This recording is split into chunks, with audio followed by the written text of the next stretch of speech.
Oke, baik. Nah, kali ini, acara hari ini kita didukung oleh banyak pihak. Yang pertama adalah sponsor kami, yaitu dari Keluarga Sadar Jiwa. Oke, Keluarga Sadar Jiwa adalah sebuah gerakan yang memiliki visi meningkatkan ketahanan keluarga Indonesia melalui psikoedukasi kesehatan mental. Keluarga Sadar Jiwa telah menghasilkan satu paket karya, yaitu buku Rumah Tangga Anti Stres, yang di dalamnya terdiri dari 3 buku, yaitu buku Rumah Tangga Anti Stres, buku Mama Anti Stres, dan buku Bapak Anti Stres.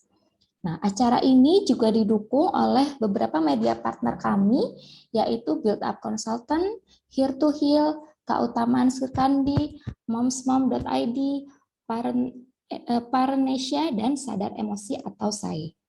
Nah, sekarang kita mau kenalan dengan penyelenggara dari event ini, yaitu Belajar Parenting dan Parentific. Belajar Parenting adalah sebuah aplikasi yang berfokus terhadap kesehatan mental orang tua. Nah, nanti parents silahkan bisa download aplikasinya di Google Play Store. Di aplikasi tersebut terdapat beberapa fitur, mulai dari artikel, teknik kelola emosi, jurnal, hingga berkonsultasi dengan psikolog.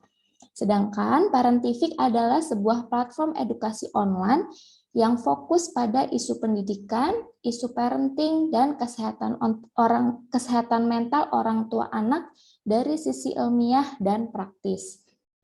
Nah, kalau Parentific nih juga menyediakan konten edukasi, sharing tips praktis, webinar psikoedukasi, dan juga kuliah WhatsApp. Oke. Nah, mungkin para sudah tahu ya bahwa hari ini kita akan membahas temanya pilih-pilih sekolah. Kita akan membahas, belajar, dan berdiskusi tentang gimana sih cara memilih sekolah yang tepat untuk anak. Tema ini sangat menarik dan penting dibahas karena menjadi salah satu sumber kebingungan para orang tua. Apalagi di era media sosial seperti saat ini, banyak sekali informasi yang masuk dan justru malah bisa membuat kita menjadi semakin bingung. Nah, maka ada baiknya kita mendapat masukan dari seseorang yang memang ahli di bidangnya. Oke, nah hari ini kita mendatangkan ahli, yaitu Ibu Arvila Ahad-Dori, MPSI Psikolog. Oke, saya share dulu ya. Kita mau kenalan dengan Ibu Arvila. Beliau adalah seorang psikolog pendidikan, ibu dari 2 orang anak, lalu beliau menempuh pendidikan di S1 Psikologi UGM tahun 2008 sampai 2012, lalu melanjutkan studinya di S2 Psikologi Profesi UGM bidang pendidikan pada tahun 2013 sampai 2017. Aktivitasnya saat ini Ibu Arvila adalah founder dan konten kreator platform psikoedukasi online, yaitu Parentific ya. Parentific ini dimulai dari tahun 2021. Selain itu, beliau juga adalah contributing writer untuk IDN Times, Halo Dokter, dan Capella Project. Selain itu, ternyata beliau ini pernah bekerja di PT Nestle Indonesia sebagai training spesialis pada tahun 2012 sampai 2013. Nah, ini nanti teman-teman boleh nih nge-follow narasumber kita buat yang belum follow ya, di @doripi. Nah, ini work experience-nya tadi sudah beberapa disebut, pernah menjadi training spesialis, pernah menjadi writer, content creator, dan juga associate trainer dan konselor SCC UGM. Terus juga beliau ternyata punya sertifikasi dan juga pernah mengikuti beberapa pelatihan, mulai dari psikologi pernikahan, konseling pasangan dan pernikahan, dan juga ada Science Communication and Public Engagement dari EIT Food Education. Oh, ini menarik ya, ada pernikahan, terus juga ada Science Communication-nya juga. Ini pekerjaannya, pengalamannya sudah luar biasa, sudah beberapa kali menjadi narasumber, baik webinar, Instagram Live, ataupun talk show. Jadi insya Allah ilmu yang nanti kita dapat memang bersumber dari ahlinya, gitu ya. Oke,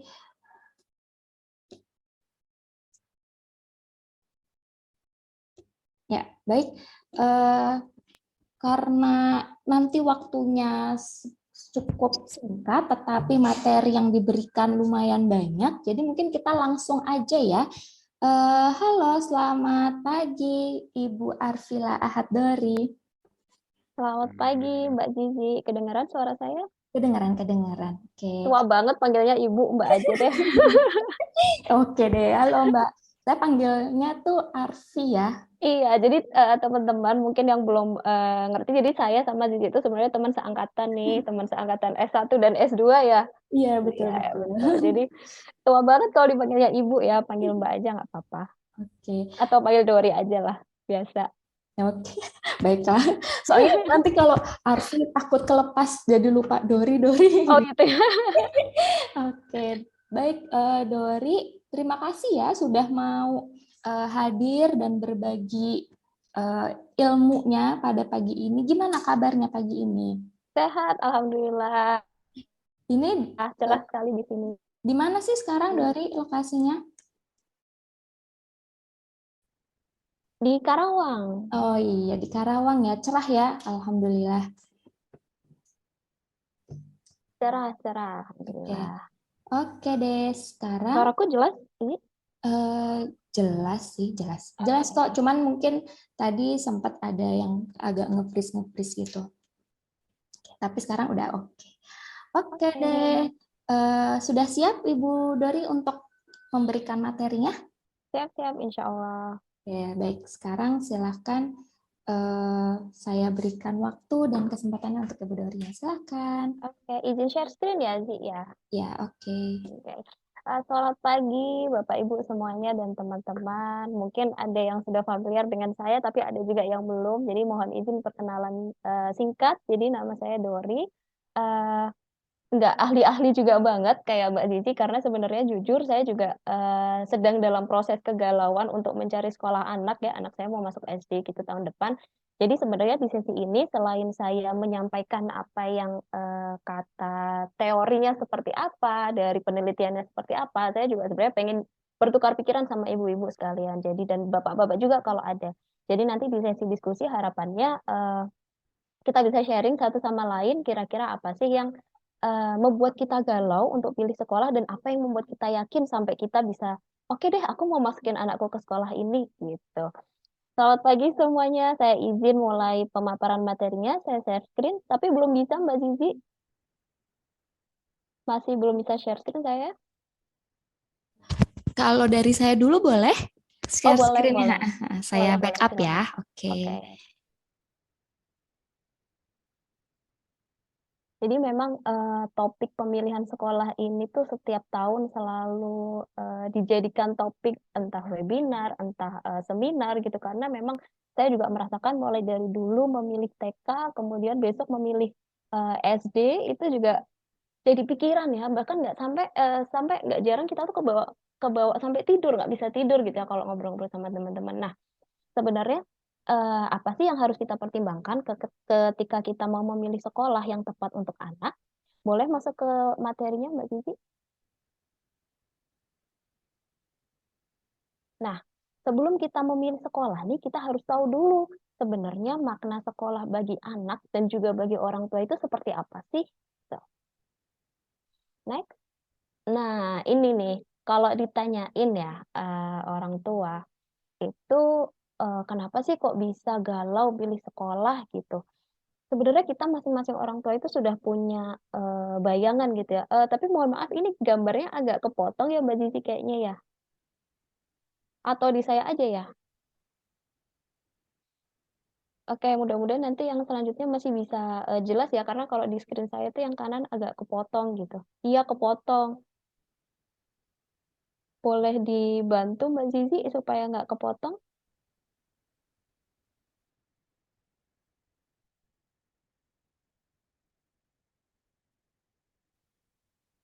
Oke, sambil nunggu. Nah, sambil Udah? nunggu di sip.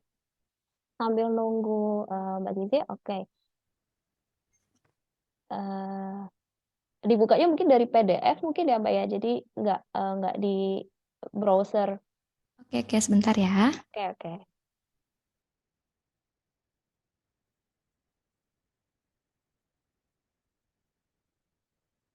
Oke, ini sekilas gambaran ya, Bapak Ibu. Jadi kalau ditanyain ya, kita tuh pasti udah tahu sebenarnya sekolah apa sih yang kita inginkan ya kan? Kita pasti udah punya kriteria sendiri. Anakku tuh pengen sekolahnya yang program pembelajarannya berkualitas, yang fasilitasnya lengkap, yang bangunannya rapi, bersih, terawat, biayanya juga yang nggak mahal-mahal banget, yang terjangkau sama kantong kita. Terus yang gurunya kompeten, empatik, ekskulnya bervariasi, jadi anak bisa pilih kegiatannya macam-macam, terus nggak ada masalah bullying atau kenakalan anak dan remaja yang lainnya. Punya nama juga karena disadari atau tidak, ketika kita memilih sekolah itu kalau di budaya Indonesia itu sama aja kayak menyematkan status pada diri anak.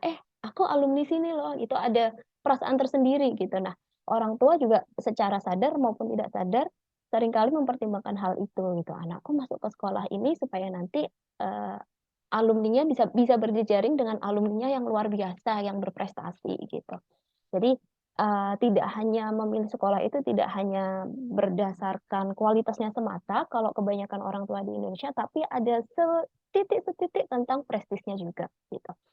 Kemudian juga pilih sekolah yang membuat anak nyaman dan tidak stres atau tidak tertekan. Nah, jadi kalau ditanyain sebenarnya kita pengen sekolah yang kayak apa tuh yang kayak gini gitu kan? Pasti semuanya udah setuju bahwa kita pengennya kayak gini. Cuman permasalahannya boleh next next slide Mbak Zizi.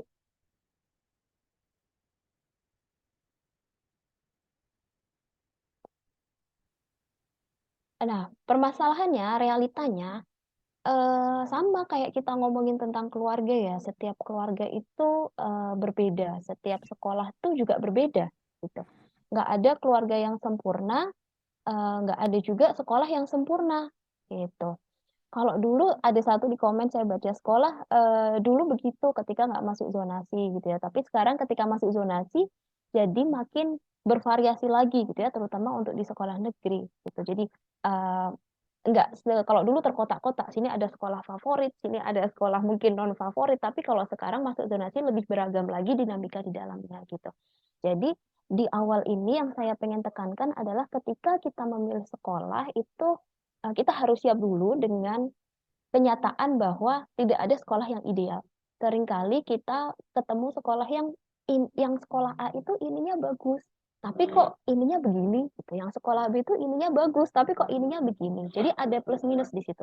Nah, nanti kita di belakang akan bersama-sama belajar untuk memetakan kira-kira gimana sih cara memilihnya. Boleh next? Nah, next lagi Mbak Cici. Nah, sekarang adalah peran sekolah dan keluarga.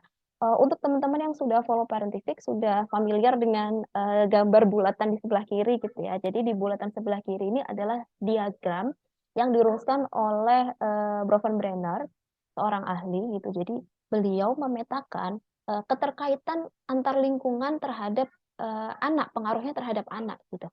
Jadi kalau kita lihat di bulatan yang berwarna orange gitu ya, yang paling dekat dengan anak, di situ ada dua, ada keluarga dan sekolah. Artinya lingkungan keluarga dan sekolah itu adalah lingkungan yang paling berpengaruh terhadap anak, yang punya pengaruhnya sama besarnya. Jadi kita nggak bisa lagi berpendapat bahwa mau dimanapun sekolahnya itu sama aja kok, yang penting di rumah. Nggak bisa begitu lagi. Atau udahlah di rumahnya tuh nggak maksimal, nggak apa-apa, yang penting anakku sudah aku masukkan ke sekolah bagus. Nggak bisa lagi seperti itu. Apalagi sekarang ada masuk teknologi, ada masuk media sosial, itu pengaruhnya sangat luar biasa dari sekolah juga. Baik dari proses pembelajarannya sendiri, dari siswanya, kemudian dari teman-temannya, lingkungan sekolahnya yang lain gitu. Nah, jadi eh, ketika kita bicara tentang sekolah, mindset kita adalah sekolah dan orang tua ini adalah partner. Kita berusaha mencari sekolah yang nyaman untuk kita berinteraksi, berkomunikasi, dan bekerja sama. Jadi ini clue pertama. Kalau parents sedang survei sekolah dan dari awal sudah merasa tidak nyaman, entah entah karena respon yang menemui, entah staf, entah kepala sekolah, atau secara umum lingkungan sekolahnya itu sudah kita membuat tidak nyaman gitu, itu salah satu tanda yang harus diperhatikan. Karena ketika kita menitipkan anak, terutama untuk jenjang SD ya, selama 6 tahun, ya kita akan diskusinya, akan kerjasamanya, akan minta bantuannya ke orang-orang itu juga, gitu kan, orang yang sama. Kalau kita sudah tidak cocok dari kita sebagai orang tua, nanti pasti akan berimbas ke anak, gitu. Jadi clue yang pertama adalah karena kita sedang mencari partner nih, ibaratnya kita lagi mencari pasangan hidup nih, kita cari yang kita nyaman dulu, gitu. Kemudian slide selanjutnya, nah kita akan ngobrol tentang kaitannya sekolah dengan perkembangan anak nih apa sih, gitu. Nah yang pertama kita tahu bahwa perkembangan anak ini tidak hanya di aspek kognitif, gitu ya. Ada juga aspek bahasanya, ada karakter dan spiritualitasnya, ada sosio-emosinya, juga ada perilakunya. Sekolah yang bagus tuh yang seperti apa sih? Sekolah yang baik, sekolah yang kita harapkan adalah sekolah yang dapat mengeluarkan potensi terbaik anak di seluruh aspek, bukan justru menghambat, gitu ya. Jadi sering beberapa kali itu saya nemu ketemu dengan orang tua yang kemudian curhat dulu tuh anak saya di TK tuh pemberani loh, disuruh maju ke depan nyanyi berani, disuruh apa misalnya ada lomba gitu, dia ikut dengan antusias, kemudian ngobrol dengan teman-temannya juga fun sekali. Tapi ketika masuk SD kok jadi agak turun ya, motivasi belajarnya turun, kemudian dia jadi apa-apa nggak mau, nggak berani, itu kenapa ya? Gitu. Nah, pernah beberapa kasus itu saya menemukan karena ternyata memang model pembelajaran di sekolah SD-nya tersebut yang direktif, satu arah gitu ya. Sementara di TK-nya anaknya dikasih kesempatan untuk eksplor. Tapi di SD pokoknya harus duduk tenang di meja, harus menulis sesuai contoh yang dituliskan oleh bu gurunya di depan. Kemudian mengerjakan juga kalau misalnya salah ya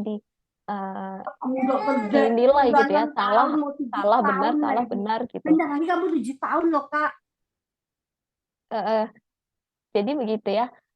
Nah, ini yang sebenarnya tidak kita harapkan. Yang kita harapkan adalah model pembelajaran yang bisa mengeluarkan potensi terbaik anak. Nggak hanya fokus ke kognitifnya, tapi juga emosinya gimana, karakter dan spiritualitasnya, spiritualitas termasuk agama ya, gimana anak nanti bisa dekat dengan Tuhannya, kemudian berperilaku yang baik, seperti itu. Karena satu aspek ini berhubungan dengan aspek lainnya. Kalau kita hanya fokus meningkatkan yang kognitif, yang sosial dan emosinya, misalnya emosinya tidak banyak dilatih, nah nanti ketika anak merasa dia, aduh susah banget nih soalnya, dia jadi tidak termotivasi, emosinya ngedown, terus ketika dia tidak bisa mengelola emosinya, pasti akan berdampak juga ke prestasi akademiknya, gitu kan. Jadi sebenarnya satu aspek yang lain ini akan sangat berhubungan dengan aspek lainnya, baik secara positif maupun negatif. Baik, next.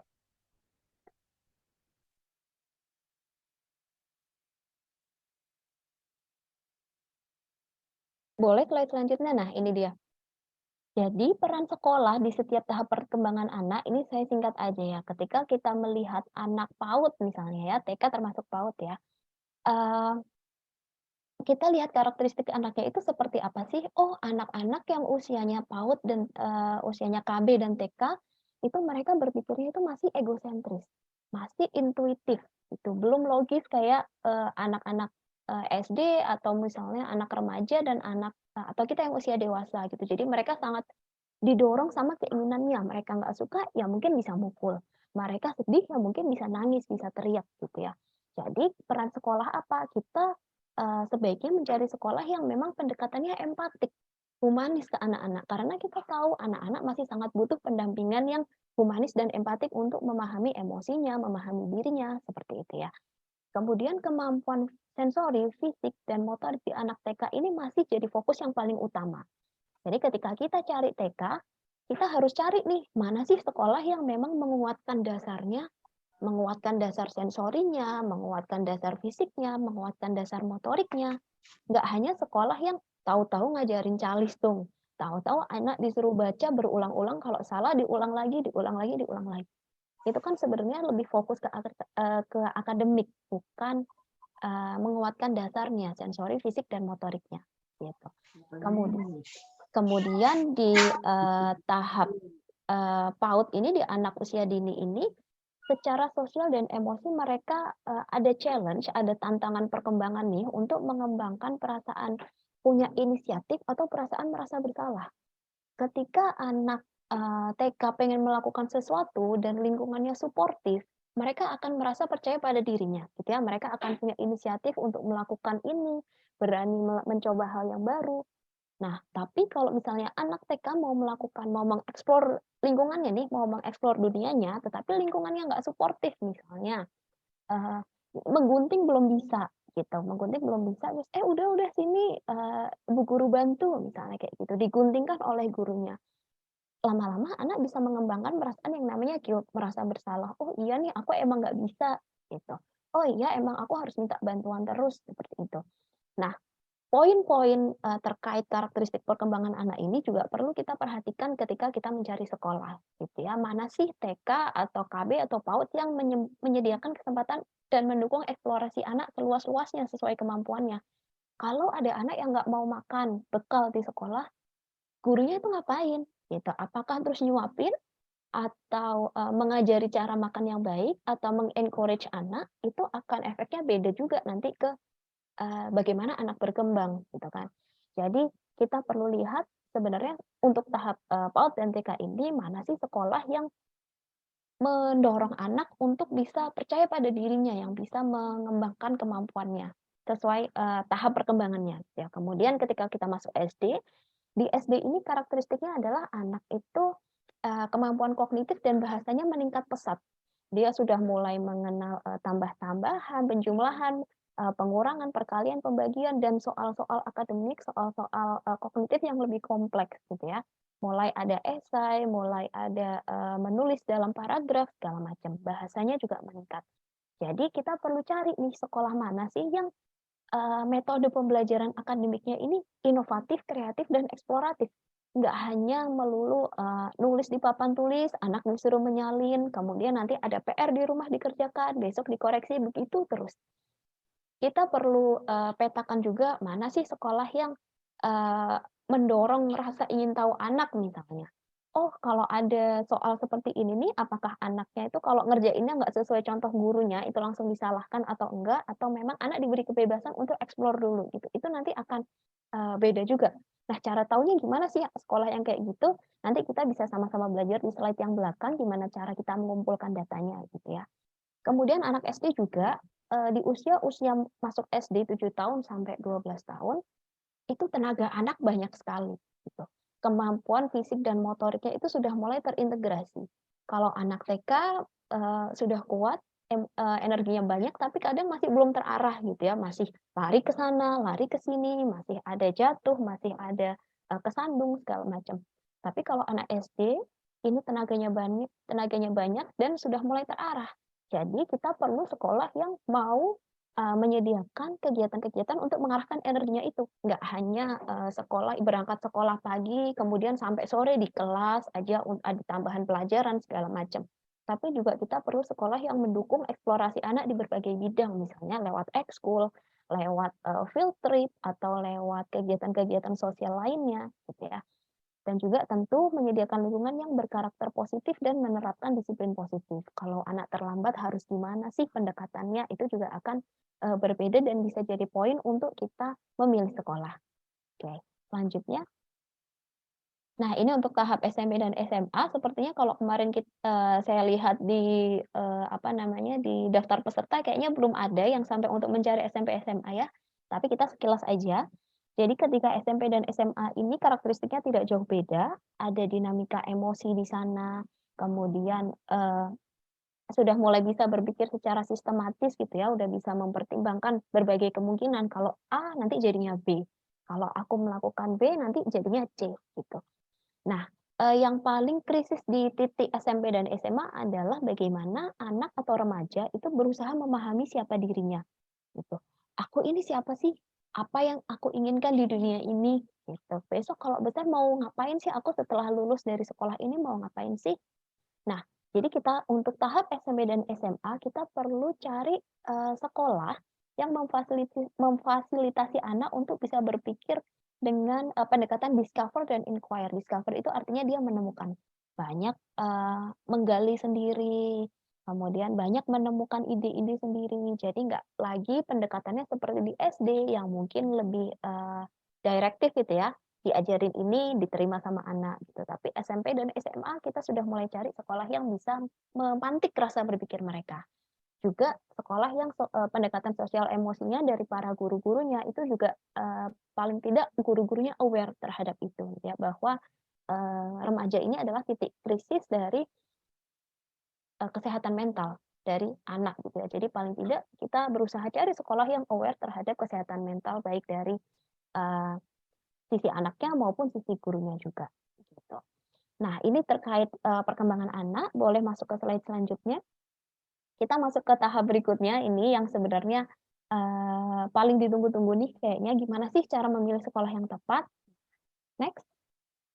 Oke, sebelum memilih sekolah, kita harus tahu dulu kita tuh butuh sekolah yang kayak apa, gitu kan? Cara taunya gimana gitu? Setiap keluarga, setiap orang tua itu pasti punya visi misi pribadi dan keluarga. Kita sebagai orang pasti punya visi misi pribadi gitu ya. Sebagai seorang pribadi, aku ketika punya anak pengen anakku seperti ini gitu. Cocok nggak sih sama suami? Ketika didiskusikan, diobrolkan dengan suami, oh iya ternyata cocok gitu. Itu akan jadi visi misi keluarga. Nah, visi misi keluarga ini merepresentasikan target dan tujuan hidup anak dan keluarga. Nanti kalau anak sudah besar, kira-kira kita harapannya anak mungkin yang lebih spesifiknya bekerja di sektor mana sih? Atau anak itu punya value utama apa sih yang kita harapkan gitu? Apakah yang penting anak itu bahagia? Atau yang penting anak itu bisa mandiri? Atau yang penting anak itu berprestasi? Gitu kan? Itu setiap keluarga bisa beda-beda.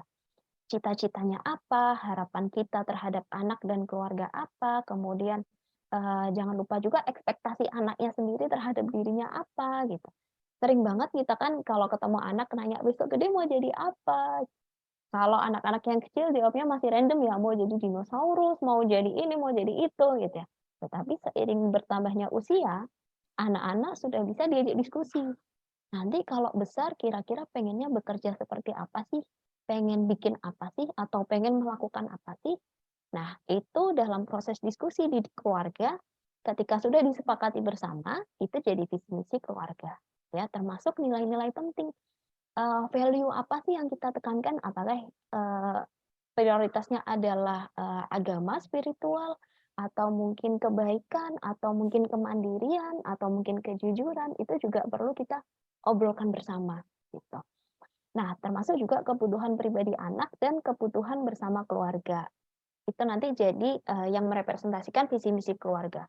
Kemudian, ketika keluarga sudah punya visi misi, sekolah sebagai institusi dia juga punya visi misi, gitu kan?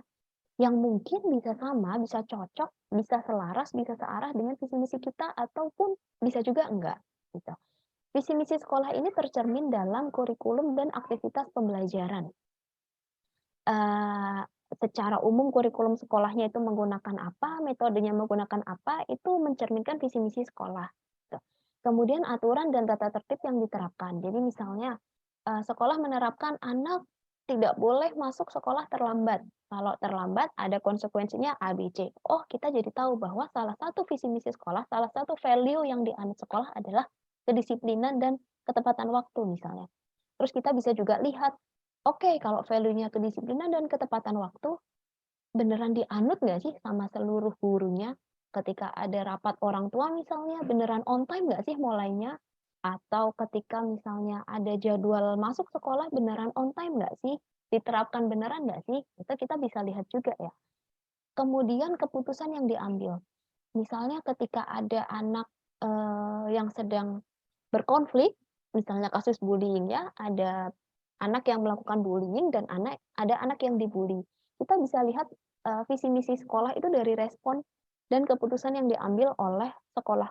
Oh, misalnya kok ternyata ada anak yang membuli, ada anak yang dibully, tapi kok yang lebih disudutkan anak yang dibully. Misalnya kemudian orang tuanya disuruh melakukan A, B, C, sementara anak yang melakukan pembulian ini tidak diberi sanksi tegas misalnya. Nah, di situ kita bisa lihat bahwa mungkin value-nya sekolah ini belum sampai ke kesehatan mental atau belum fokus terhadap anti bullying gitu ya. Kita bisa lihat seperti itu.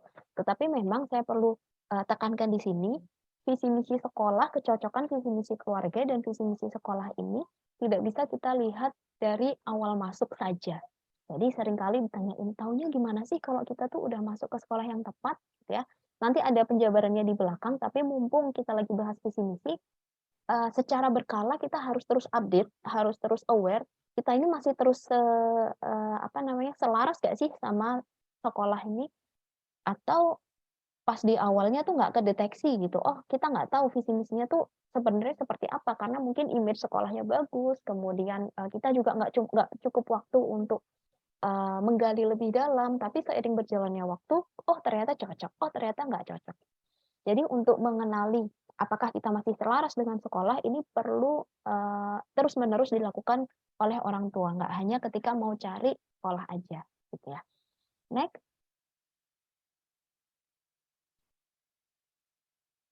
Nah, ini contohnya tadi. Salah satu value yang dianut oleh keluarga saya contohnya. Saya pakai keluarga sendiri ya. Jadi ketika saya ngobrol dengan suami itu pengen anak tuh yang seperti nanti gimana sih ketika ke depannya gitu. Salah satu hal yang kami sepakati adalah kami pengen anak itu jadi pribadi yang mandiri, penuh inisiatif dan memahami potensi dirinya sendiri. Jadi simpelnya adalah anak tuh tahu apa yang dia inginkan, dia rasakan dan dia harus melakukan apa untuk mewujudkan itu, ya. Nah, ketika kita punya value seperti itu, kita akan mencari sekolah yang salah satu indikatornya adalah melihat apakah proses belajar di sekolah itu menstimulasi hal-hal tersebut.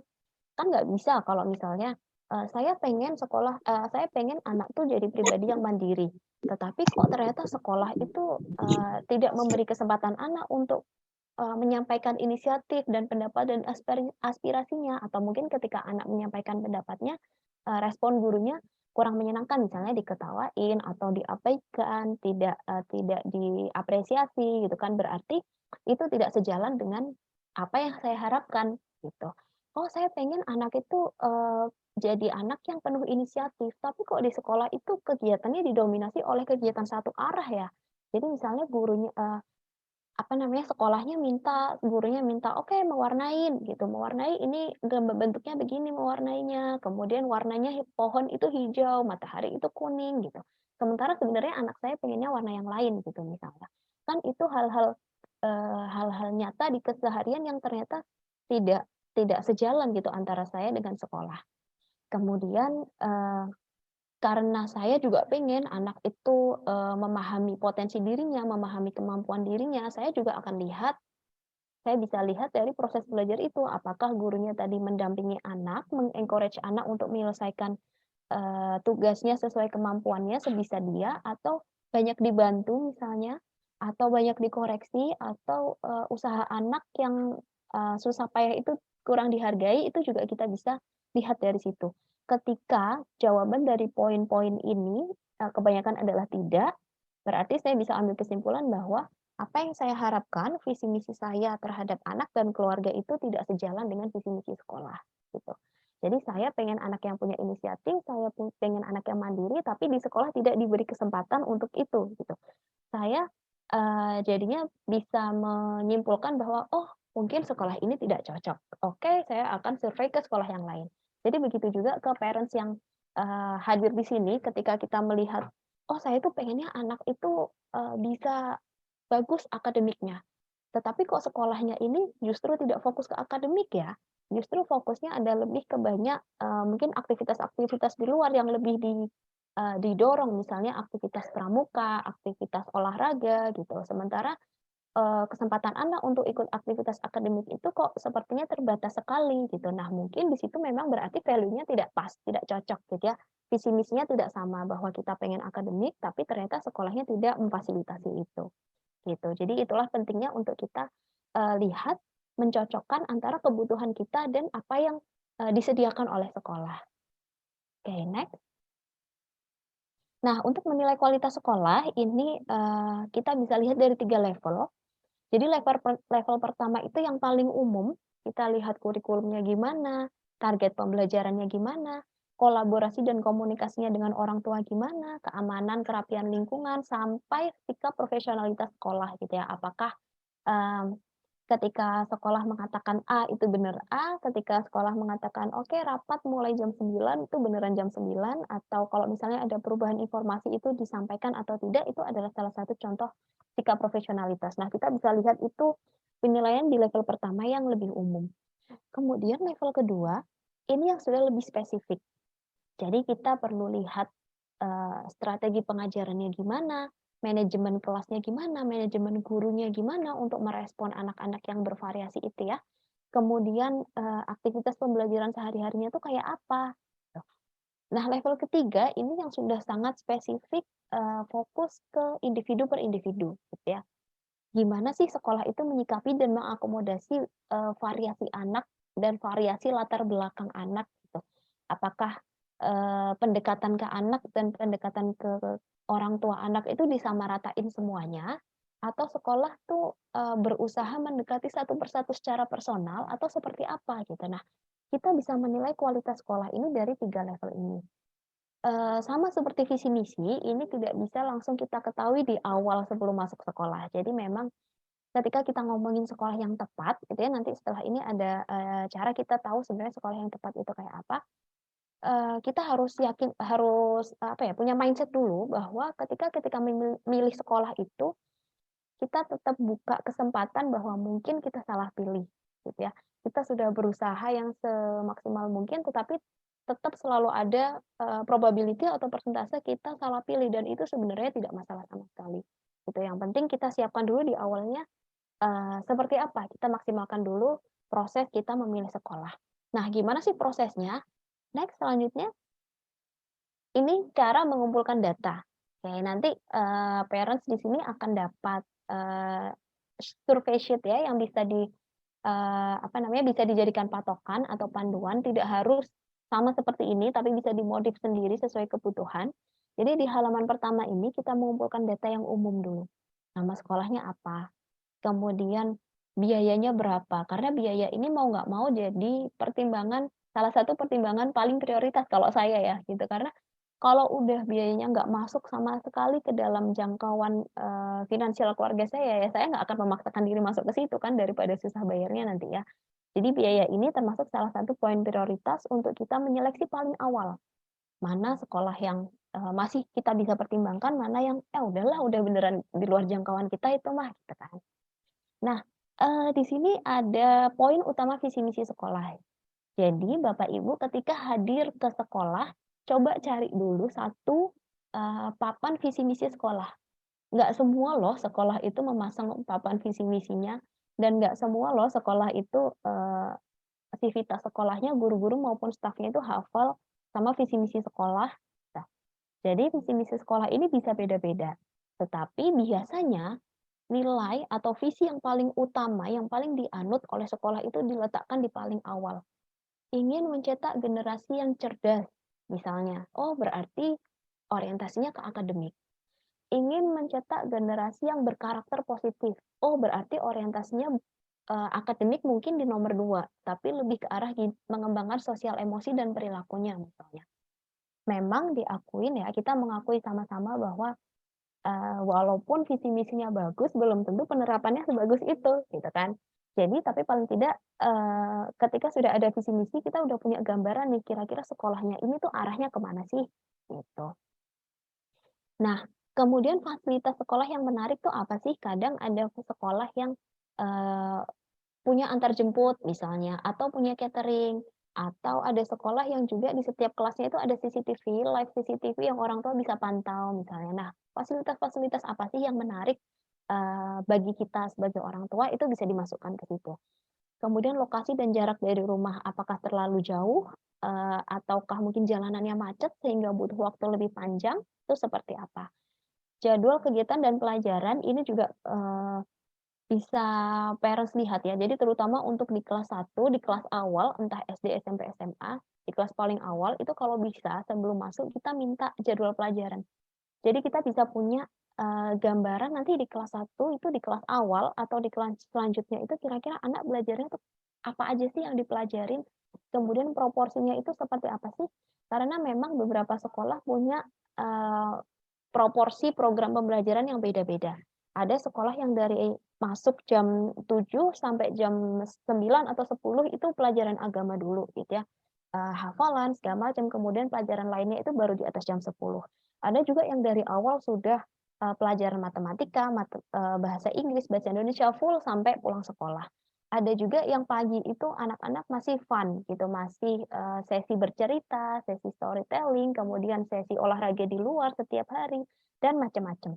Jadi kalau bisa ketika kita survei itu kita juga cari, minta atau mungkin punya teman yang anaknya sudah sekolah di situ duluan, kita lihat pelajarannya, mata pelajaran, jadwal pelajarannya itu apa aja sih, gitu. Jadi kita bisa punya perbandingan gitu ya. Oh, ini ternyata lebih beratnya di aspek agama misalnya, oh ini beratnya di aspek akademik misalnya, seperti itu. Kemudian kurikulum metode yang digunakan itu apa?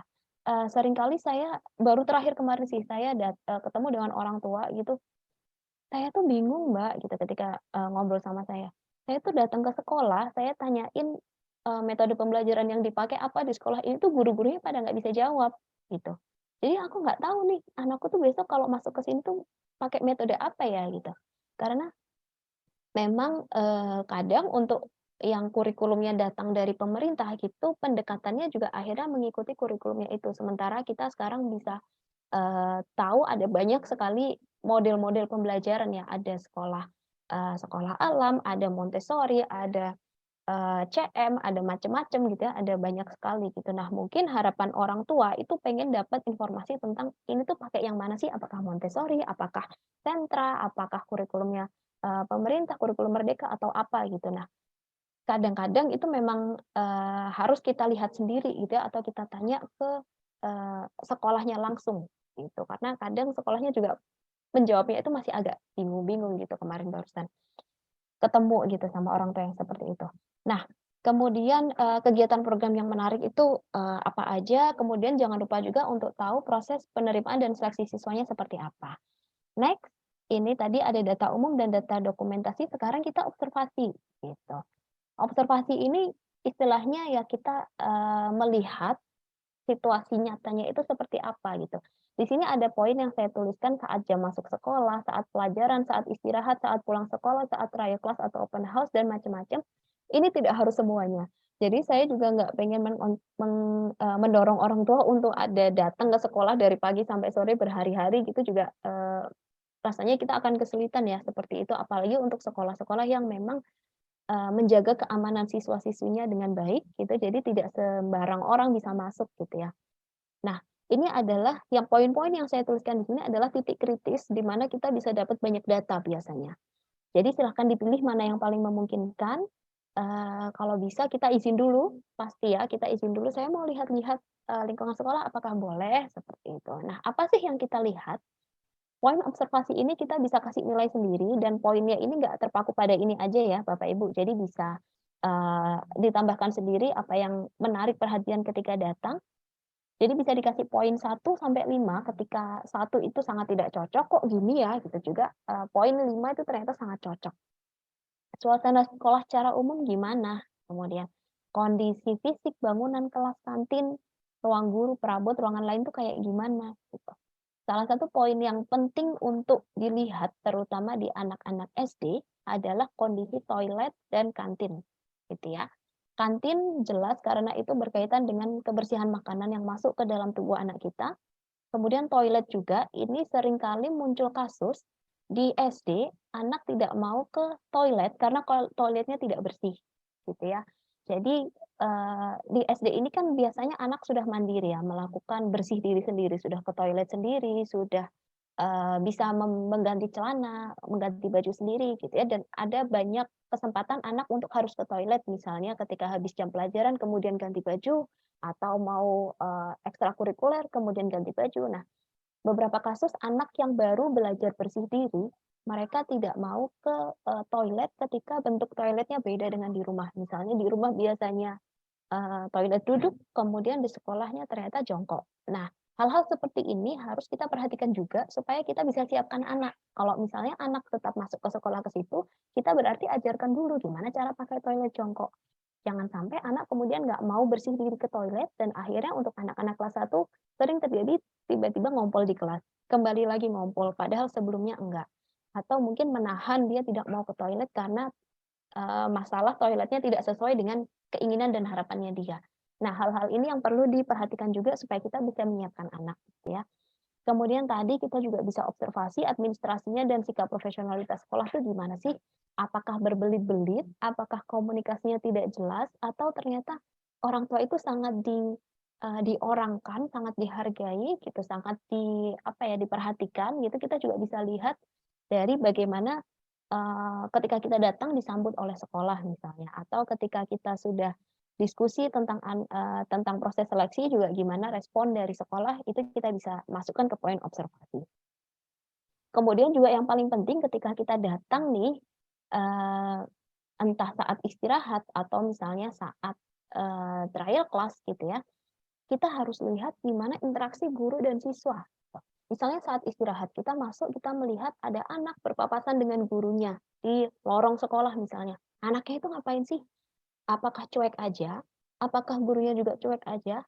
Atau mungkin, siswanya ngangguk sedikit, menundukkan, kepala, atau malah mereka mengobrol dengan akrab, gitu.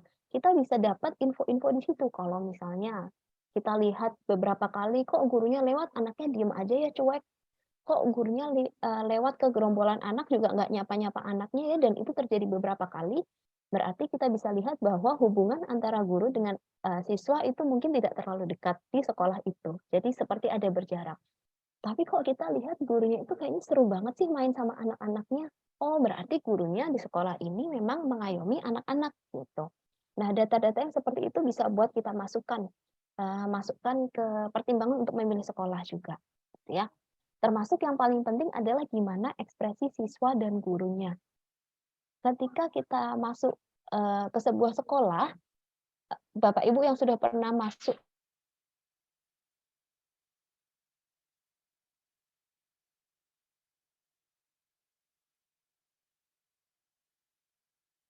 ke beberapa sekolah pasti bisa merasakan, masuk beraturan gitu ya, loncat ke sana sini, teriak-teriak ke sana sini. Sementara di sekolah yang ini kok anaknya itu, senyum, ramah, tapi juga, sopan santunnya ada gitu. Nah, hal-hal seperti ini nih juga merepresentasikan, value yang diajarkan sekolah ke anak-anak. Jadi kita bisa dapat data juga itu di situ. Kok ternyata anaknya itu diajak misalnya sama, kita yang baru datang orang asing diajak ngobrol, menghindar, malu, tapi di sekolah sana kok pada berani ya nanggepin. Oh, mungkin karena di sekolah sana memang anak-anaknya di-encourage untuk berani mengemukakan pendapatnya misalnya, gitu. Nah, hal-hal yang kayak gitu itu, hal yang juga bisa kita punya gambaran gimana proses belajar di sekolah, gitu. Termasuk yang sekarang juga, harus kita lihat adalah gimana sih image yang berusaha ditampilkan oleh sekolah, gitu. Kita lihat media sosial guru-gurunya juga. Jadi kalau misalnya, Bapak Ibu di sini punya jiwa kepo yang tinggi, manfaatkanlah untuk, mengepo, sekolah yang akan kita tuju gitu ya. Kok di, Instagram-nya misalnya ya, di profil sekolahnya itu kok, tampilannya itu tidak beraturan, dalam artian misalnya tidak rapi, kemudian kesannya asal post aja. Oh, berarti mungkin di sekolah ini, literasi teknologinya, literasi, media sosialnya mungkin tidak sebagus di sekolah yang profil di media sosialnya rapi, kemudian YouTube-nya aktif, misalnya website-nya aktif gitu. Oh, ternyata yang di sana lebih melek teknologi dibanding sekolah yang sini, bisa jadi seperti itu. Atau mungkin kalau kita lihat, ada contoh satu sekolah itu yang isi profilnya itu adalah, apa namanya, anak-anak yang berprestasi. Jadi foto-foto anak yang menang lomba A, lomba B, lomba C itu semuanya dipasang di profilnya, media sosial dari sekolahnya itu. Sementara itu sekolah A ya. Sementara sekolah B ada juga yang dia tidak memasang foto anak-anak yang berprestasi sama sekali, tetapi justru memasang, postingan-postingan edukasi untuk orang tua gitu ya. Jadi misalnya kalau anak kesulitan belajar itu harus seperti apa, itu jadi sekolah A memasang foto-foto anak yang berprestasi, sekolah B tidak ada foto anak-anaknya sama sekali, tapi justru postingan-postingan edukasi. Nah, saya tidak akan bilang mana yang lebih baik, karena itu kembali lagi cocok-cocokan ya. Kita lebih cocok mana sih? Kalau sekolah yang memasang, foto-foto anak berprestasi ini berarti value-nya apa sih? Kalau sekolah yang memasang edukasi untuk orang tua, untuk guru segala macam, ini berarti value-nya apa sih? Kita bisa lihat dari 2 profil seperti itu. Jadi zaman sekarang kita tidak hanya bisa datang secara nyata ke sekolah, tapi juga harus lihat ke media sosialnya juga seperti apa, gitu ya. Oke, next. Nah, ini judulnya wawancara, tapi jangan dibayangkan kayak wawancara misalnya kayak jurnalis atau wartawan wawancara gitu ya. Jadi ibaratnya ini kita ngobrol aja, ketika kita datang gitu, kalau misalnya memang ditemuin oleh, staf ya kita ngobrol dengan staf itu, tetapi kita bilang dulu dari awal gitu bahwa, "Saya pengen tanya-tanya, pengen ngobrol-ngobrol tentang sekolah ini, apakah berkenan?" Kalau misalnya ternyata masih sibuk, kita bisa janjian gitu, "Kira-kira kapan ya Pak, Bu, saya bisa janjian ngobrol, saya pengen tahu lebih banyak tentang sekolah ini," gitu. Kalau responnya hangat, responnya menyenangkan, "Oh iya, nanti jam segini aja ke sini." Kita bisa tahu bahwa, oh mereka ternyata menghargai orang tua. Tapi kalau responnya, "Oh nggak usah Bu, nggak usah ngobrol, langsung aja daftar ke depan, itu ada itu." Nah, kita bisa tahu juga gimana, interaksi sekolah dengan orang tua itu seperti apa, ya. Ini ada beberapa contoh pertanyaan yang bisa ditambahkan atau dikurangi, monggo sesuai kebutuhan Bapak Ibu sekalian. Gimana sih rutinitas belajar di sekolah ini nanti, gurunya atau stafnya atau kepala sekolahnya bisa cerita, "Oh pagi itu anak olahraga dulu, oh pagi itu anak berdoa dulu, anak ini dulu ini dulu." Kemudian target belajar siswa itu seperti apa? Nah ini penting untuk jenjang TK gitu ya, terutama dan SD di awal-awal. Karena yang sering jadi miss antara TK dan SD adalah masalah calistung, betul ya? Jadi di TK ini banyak, TK yang, "Enggak, kita nggak ngajarin calistung," tapi ternyata SD-nya udah harus, ada syarat bisa calistung ketika mau masuk. Nah, ketika kita cari TK, kita perlu untuk nanyain masalah calistung ini secara spesifik. Kalau di TK sini itu, program calistungnya gimana sih Pak, Bu? Apakah anak itu diajari membaca? Targetnya apa? Apakah targetnya lulus TK udah bisa membaca atau gimana? Gitu. Nah, mmm, kemudian kalau misalnya, ternyata anak nih belum bisa baca sampai lulus TK terus seperti apa? Gitu, termasuk juga ke SD. SD nih anak saya kalau masuk ke sini belum bisa lancar membaca tuh pendekatan gurunya seperti apa? Gitu. Nah, yang jadi krusial seringkali itu ya, calistung itu. Jadi, khususnya untuk TK dan awal masuk SD, kalau misalnya memang anaknya belum bisa baca tulis hitung, silahkan diobrolkan di awal, jadi kita juga punya waktu untuk mempersiapkan, oh ternyata di sini memang anaknya harus bisa baca dulu, oke saya akan pelan-pelan mendampingi anak dulu gitu misalnya. Atau, oh ternyata ini udah harus bisa baca, ya udah kita cari sekolah lain yang lebih, ramah anak yang belum bisa baca gitu misalnya. Nah, terus juga kita bisa tanya kegiatan sekolah apa sih yang melibatkan orang tua? Kalau zaman dulu ya, zaman saya sekolah, zaman bapak ibu juga sekolah gitu, kayaknya orang tua itu seringnya datang kalau cuman pengambilan rapot, ya kan. Awal tahun pelajaran itu ada rapat orang tua, kemudian habis itu penerimaan rapot, palingnya, 1 semester itu 2 atau bahkan 1 kali aja datang ke sekolah gitu ya. Terutama kalau kecuali kalau ada komplain dari BK misalnya baru itu datang. Nah, tapi sekarang sekolah-sekolah itu udah sangat variatif kegiatan dengan orang tuanya.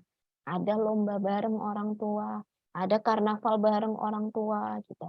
Nah, makanya sekarang keterlibatan orang tua itu juga sangat penting, di sekolah. Jadi kita juga perlu cari sekolah yang kita tuh bisa nyaman gitu ya, karena akan ada banyak yang bisa, akan ada banyak yang kita lakukan bersama sekolah. Kemudian ini pertanyaan yang lainnya nanti bisa, diperhatikan satu persatu, mungkin nanti kalau ada yang belum jelas bisa ditanyakan saat sesi tanya jawab ya.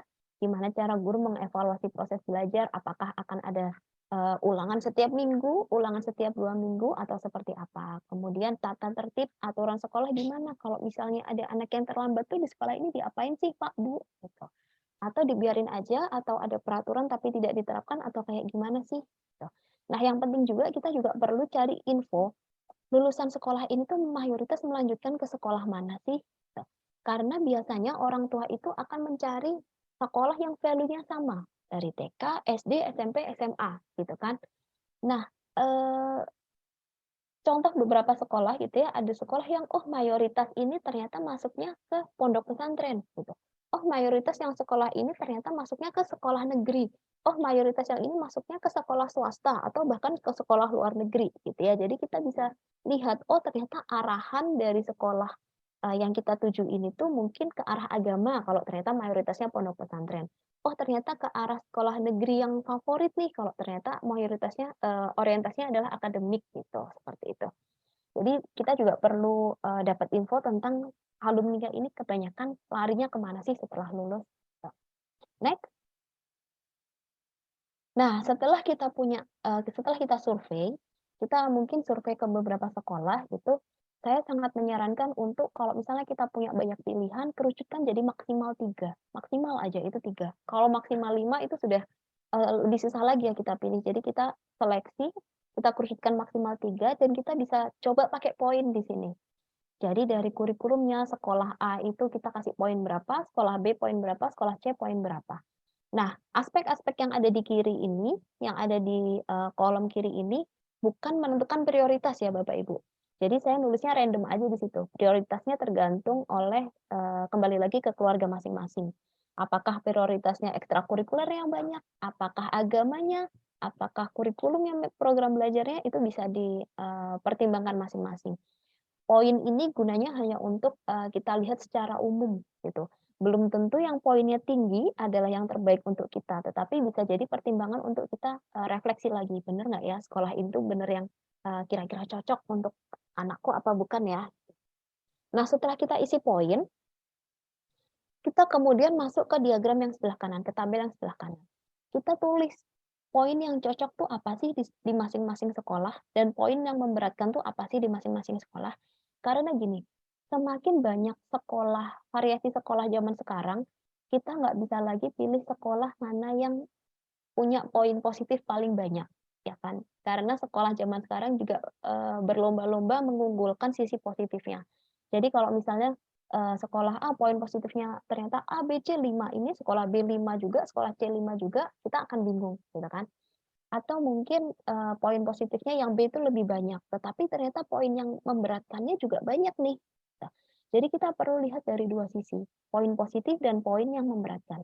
Nah, cara menentukannya adalah kita lihat ke kolom yang paling akhir, ke baris yang paling akhir. Alternatif untuk mengkompensasi hal yang memberatkan. Jadi kita boleh berpikir juga ketika ada poin yang memberatkan di sebuah sekolah, kita tuh udah punya resource, udah punya sumber daya untuk mengantisipasinya nggak sih? Saya ambil contoh ya anak saya. Jadi anak saya itu setelah melewati pertimbangan panjang segala macam, akhirnya saya memutuskan untuk sekolah online, gitu kan.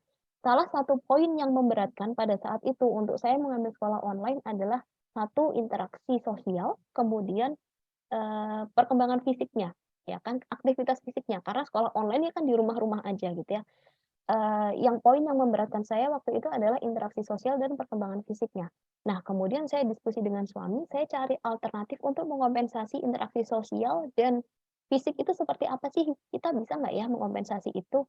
Gitu ya. Oh, ternyata fisiknya bisa dikompensasi dengan setiap hari olahraga di rumah, setiap weekend olahraga keluar dengan suami, seperti itu. Kemudian nanti misalnya kita akan cari aktivitas-aktivitas yang bisa menstimulasi fisiknya, misalnya renang atau kemudian main sepeda seperti itu.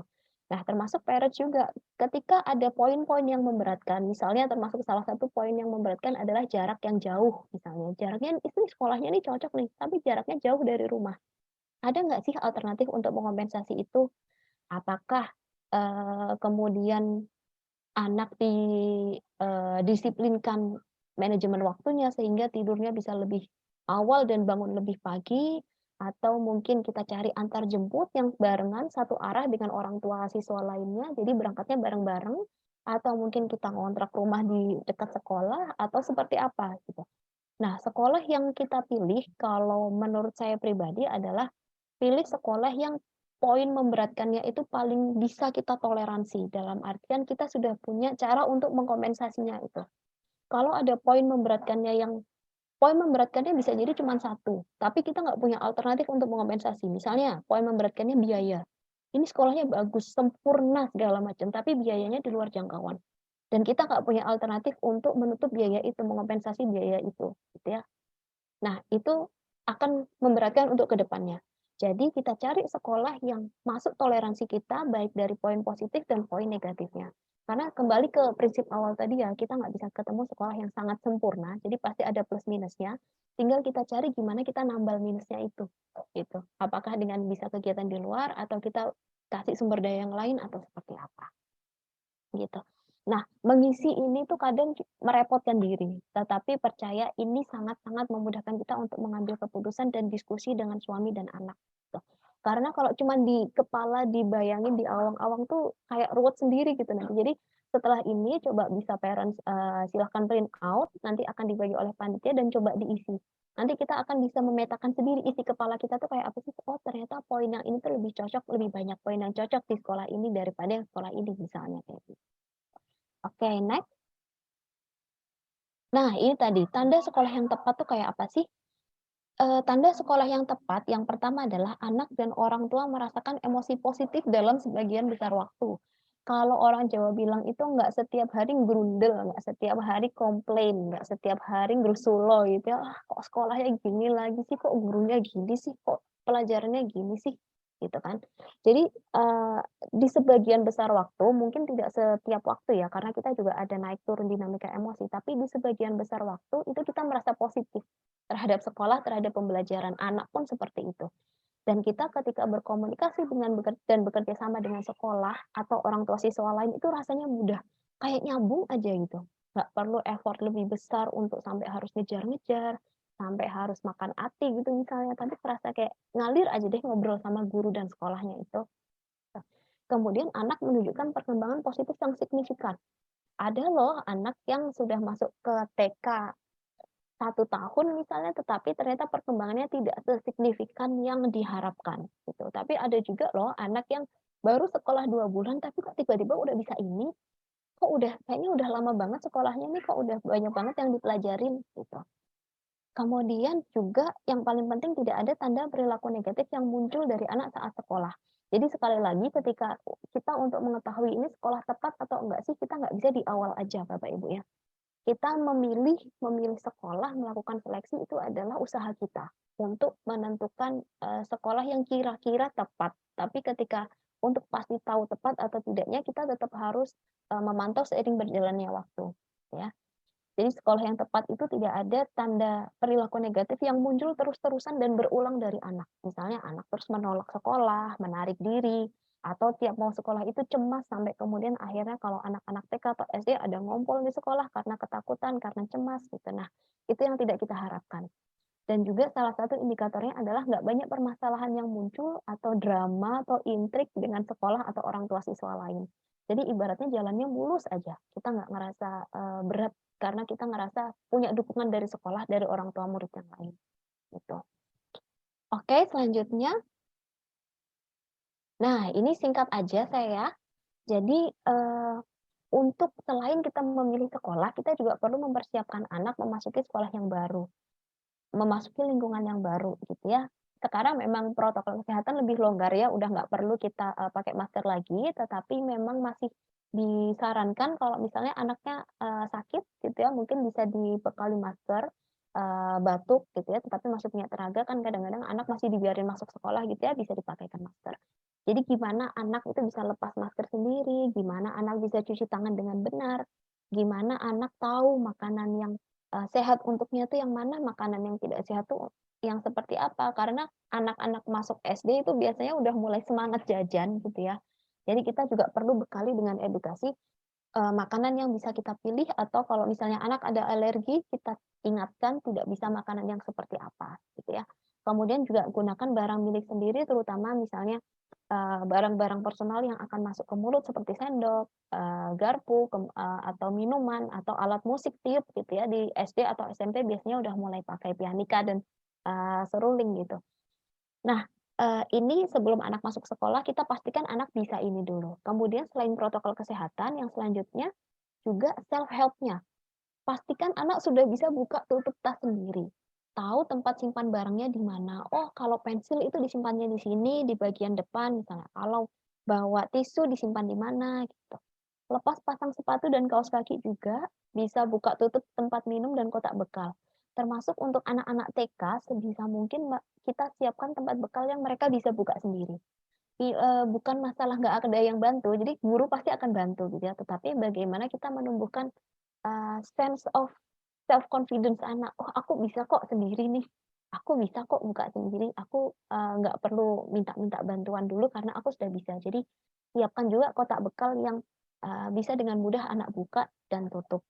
Juga lepas pasang baju dan celana untuk anak SD ini sudah, perlu karena biasanya sudah mulai ke toilet sendiri tidak didampingi oleh, guru dan juga orang tuanya gitu ya, termasuk bersih diri dan cara menggunakan toilet tadi yang sempat, kita bahas di depan. Oke, next.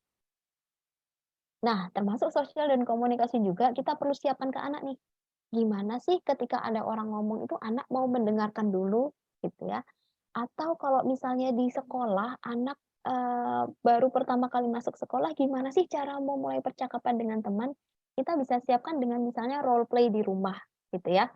Terus meminta izin gitu. Kalau misalnya nanti di sekolah ternyata, mau lagi pelajaran pengen ke toilet gimana sih cara minta izin ke guru gitu. Paling tidak, kita sempat bahas itu di rumah gitu. Jadi supaya anak di sekolah itu sudah tahu nih, kita nggak bisa rely on 100% ke guru gitu ya, karena pasti ngurusin anaknya banyak. Jadi paling tidak anak udah punya inisiatif, "Bu guru saya mau izin ke toilet," seperti itu, atau, "Boleh nggak pinjem mainan?"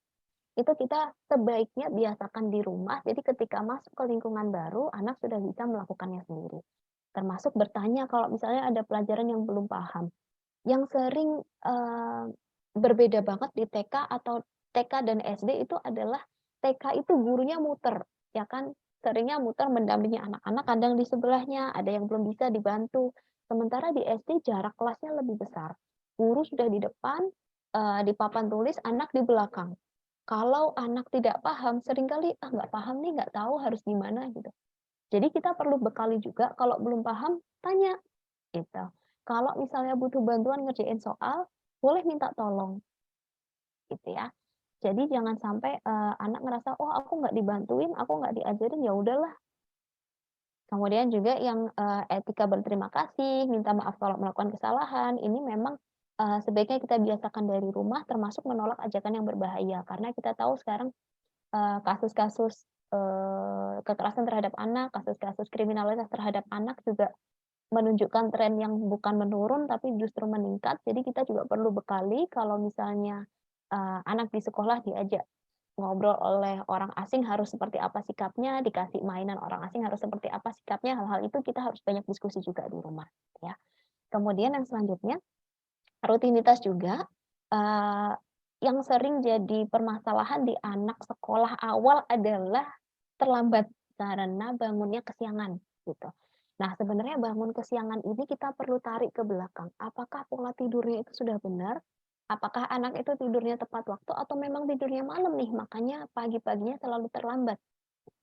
Untuk anak TK masih sering banyak, pemakluman gitu ya, tetapi untuk anak SD, SMP gitu, eee, seringkali sudah mulai ada iklim kedisiplinan yang lebih tegas dari sekolah gitu. Jadi kita perlu juga bantu atur anak, memetakan pola tidurnya, pola makannya, pola rutinitas hariannya.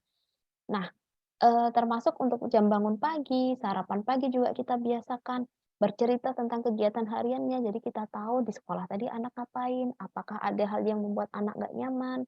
Jadi jangan sampai misalnya anak, merasa ada kejadian tidak nyaman di sekolah tidak disampaikan ke kita gitu. Jadi hal-hal rutinitas ini juga kita biasakan dari sekarang, dari sebelum anak, masuk sekolah gitu ya. Menyiapkan perlengkapan sekolah sendiri juga perlu kita, eee, dorong anak untuk bisa melakukan dan juga yang paling penting paham kesepakatan antar jemput atau cara berangkat dan pulang sekolah.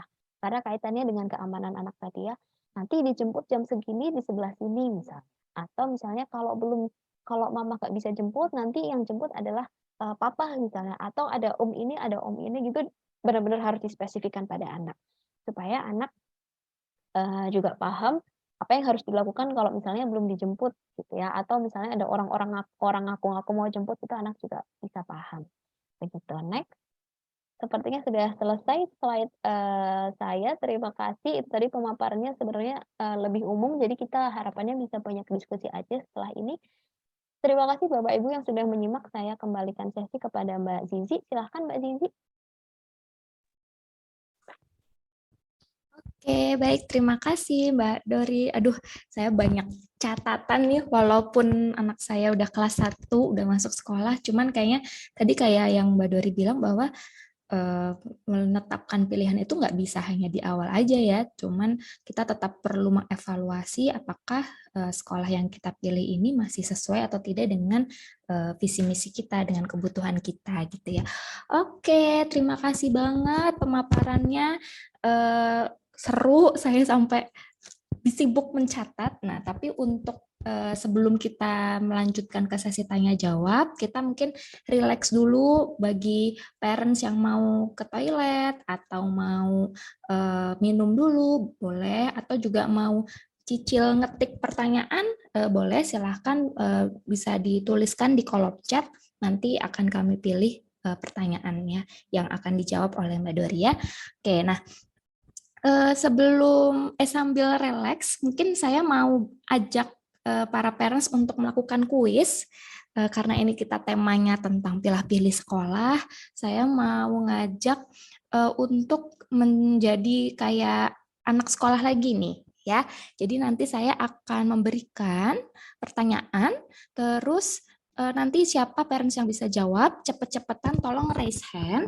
Nanti siapa yang duluan raise hand akan saya beri kesempatan untuk menjawab. Kalau jawabannya benar, nanti akan mendapat hadiah, yaitu voucher konseling dari Belajar Parenting. Gitu ya. Oke, sudah siap ini para parents untuk lakukan kuis? Siap ya? Pertanyaan pertama, yang mulai dari yang gampang dulu deh. Coba siapa yang tahu ibu kotanya dari Rusia? Silakan raise hand. Oke, wah, Mbak Azizah Kartika Nugraha ini bisa open cam atau mau suara aja?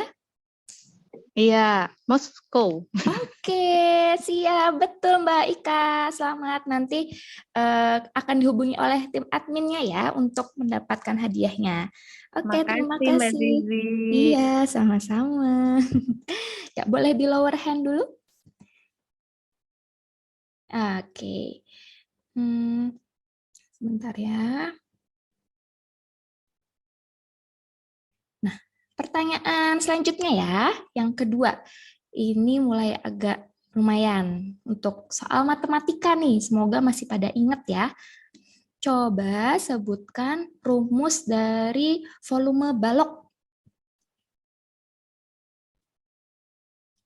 Yo, iya. Mbak Dita, kayaknya Mbak Dita duluan ya. Ada 2, tapi kayaknya, waduh banyak nih. Kayaknya Mbak Dita duluan deh. Mbak Dita boleh open cam atau... Iya, oke. Tadi apa volume balok ya? Ya. Panjang kali lebar kali tinggi. Oke, sip. Hebat. Ya, terima kasih Mbak Dita. Nanti akan dihubungi oleh admin ya untuk Terima hadiahnya. kasih Mbak. Iya, sama-sama. Wah, satu lagi ya. Kita satu lagi pertanyaan. Cuman ini pertanyaannya tentang sejarah. Semoga masih pada ingat. Coba sebutkan tiga kerajaan yang ada di Indonesia. Boleh pas zaman Hindu-Buddha atau langsung ini nih, Mbak Santi Khairunisha yang pertama duluan. Oke, Mbak Santi boleh open cam atau open mic-nya, silakan. Iya Mbak, Ya. Mataram. Apalagi? Boleh pas Hindu-Buddha, boleh pas kerajaan Islam juga boleh.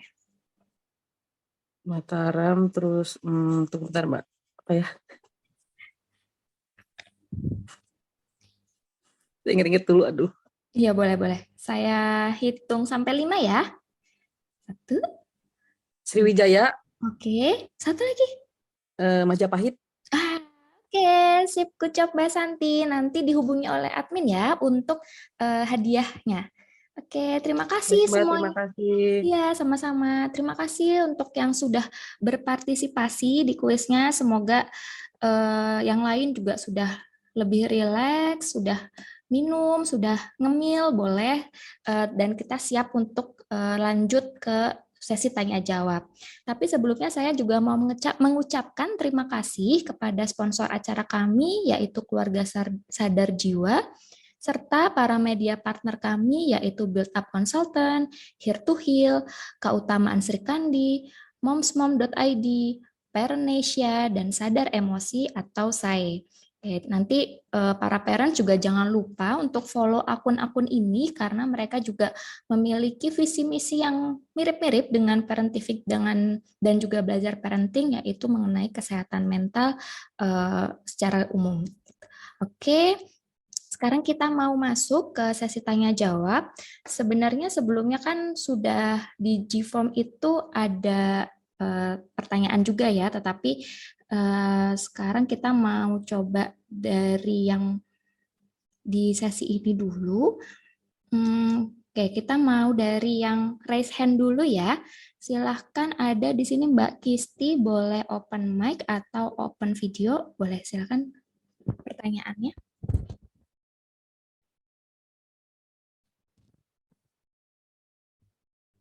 Iya, Mbak Kisti.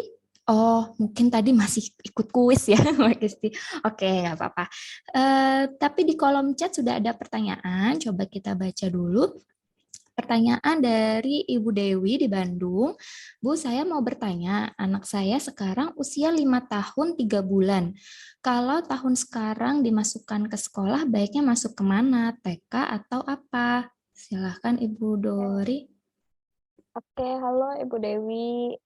Betul dari kalau usia 5 tahun 3 bulan, memang sudah saatnya masuknya TK gitu ya. Jadi TK itu range idealnya adalah 5 tahun sampai 7 tahun, 7 tahun masuk SD. Jadi kalau sekarang 5 tahun 3 bulan bisa masuk ke TK sekarang gitu. Begitu mungkin? Oke, semoga menjawab ya Ibu Dewi ya. Nah, baik, selanjutnya ini ada pertanyaan dari Latifah. Boleh Mbak Latifah bisa open mic atau open video, silahkan. Oke, selamat pagi menjelang siang Mbak Dori dan juga dari Belajar Parenting ya. Ini izin off cam aja ya, nggak apa-apa karena kadang bocil juga nongol-nongol di sini, jadi biar lebih fleksibel dan leluasa untuk bertanya. Halo Mbak Dori, akhirnya bisa ketemu lagi di sini ya. Hai Mbak Tifa. Jadi Mbak Tifa ini adalah MC dan moderator kondang banget di Jogja. Jadi kalau teman-teman Jogja pasti udah familiar nih sama namanya Mbak Tifa. Hai Mbak, ketemu di sini kita. Iya, ini mau langsung bertanya aja deh karena pasti nanti kan parents yang lain juga pengen nanya ya. Jadi tadi itu menarik sih. Aku ngikutin dari awal banget. Terus tadi juga ada satu statement yang Mbak Dori bilang kan memang kita harus memantau ya antara kesesuaian value kita sebagai keluarga orang tua itu seperti apa di sekolah, dan juga ini kalau yang banyak dilihat kan secara umum ya, aku pun sebagai orang tua tuh pasti kalau berbicara mengenai sekolah itu langsung mau nggak mau milih nih gitu kan antara ini nanti mau swasta atau negeri gitu ya. Nah ini mau nanya nih kalau pendapatnya Mbak Dori sendiri, kalau tadi kan dikatakan satu statement juga dibilang kalau sekarang tuh semua sekolah berlomba-lomba untuk bisa memberikan yang terbaik gitu ya dari segala aspek. Nah kalau menurut Mbak Dori nih, untuk saat ini kondisinya itu seperti apa sih kondisi sekolah SD, utamanya itu swasta dan juga negeri, plus minusnya itu seperti apa? Karena kan secara nggak langsung nanti ini akan ngebentuk selain untuk anak kita juga, ini kan hubungan antar orang tua gitu kan. Apalagi kalau ngelihat dari lingkup anaknya sendiri, yang saat ini sudah banyak banget dan sangat mudah terpapar sama namanya teknologi gitu kan, sosial media. Ini kalau di stigma saya sendiri untuk sekolah negeri itu kesannya kayak masih konvensional, dan juga untuk lingkup pergaulannya masih kayak agak lebih ngeri Mbak kalau dibanding sama swasta. Ini nggak tahu ya, mungkin pendapat saya salah. Nah ini butuh dibalancing kan nih sama Mbak Dori yang lebih paham dan lebih mengikuti update-nya saat ini. Gimana Mbak gitu, karena kan kayaknya kalau saya ngobrolin sama orang tua lain dan juga ngelihat beberapa sekolah negeri itu kayaknya lingkup pergaulannya lebih bebas dan latar belakang anak-anak dan orang tuanya tuh juga lebih beragam gitu. Jadi kadang masih ada timbul rasa was-was sih dan masih mempertimbangkan juga ini baiknya negeri apa swasta ya gitu. Itu kan secara nggak langsung menjadi poin utama juga nggak sih Mbak untuk pemilihan sekolah. Nah itu seperti apa? Minta pendapatnya Mbak Dori. Terima kasih. Oke, terima kasih Mbak Tifa. Langsung Mm-mm. dijawab nih Mbak Zizi.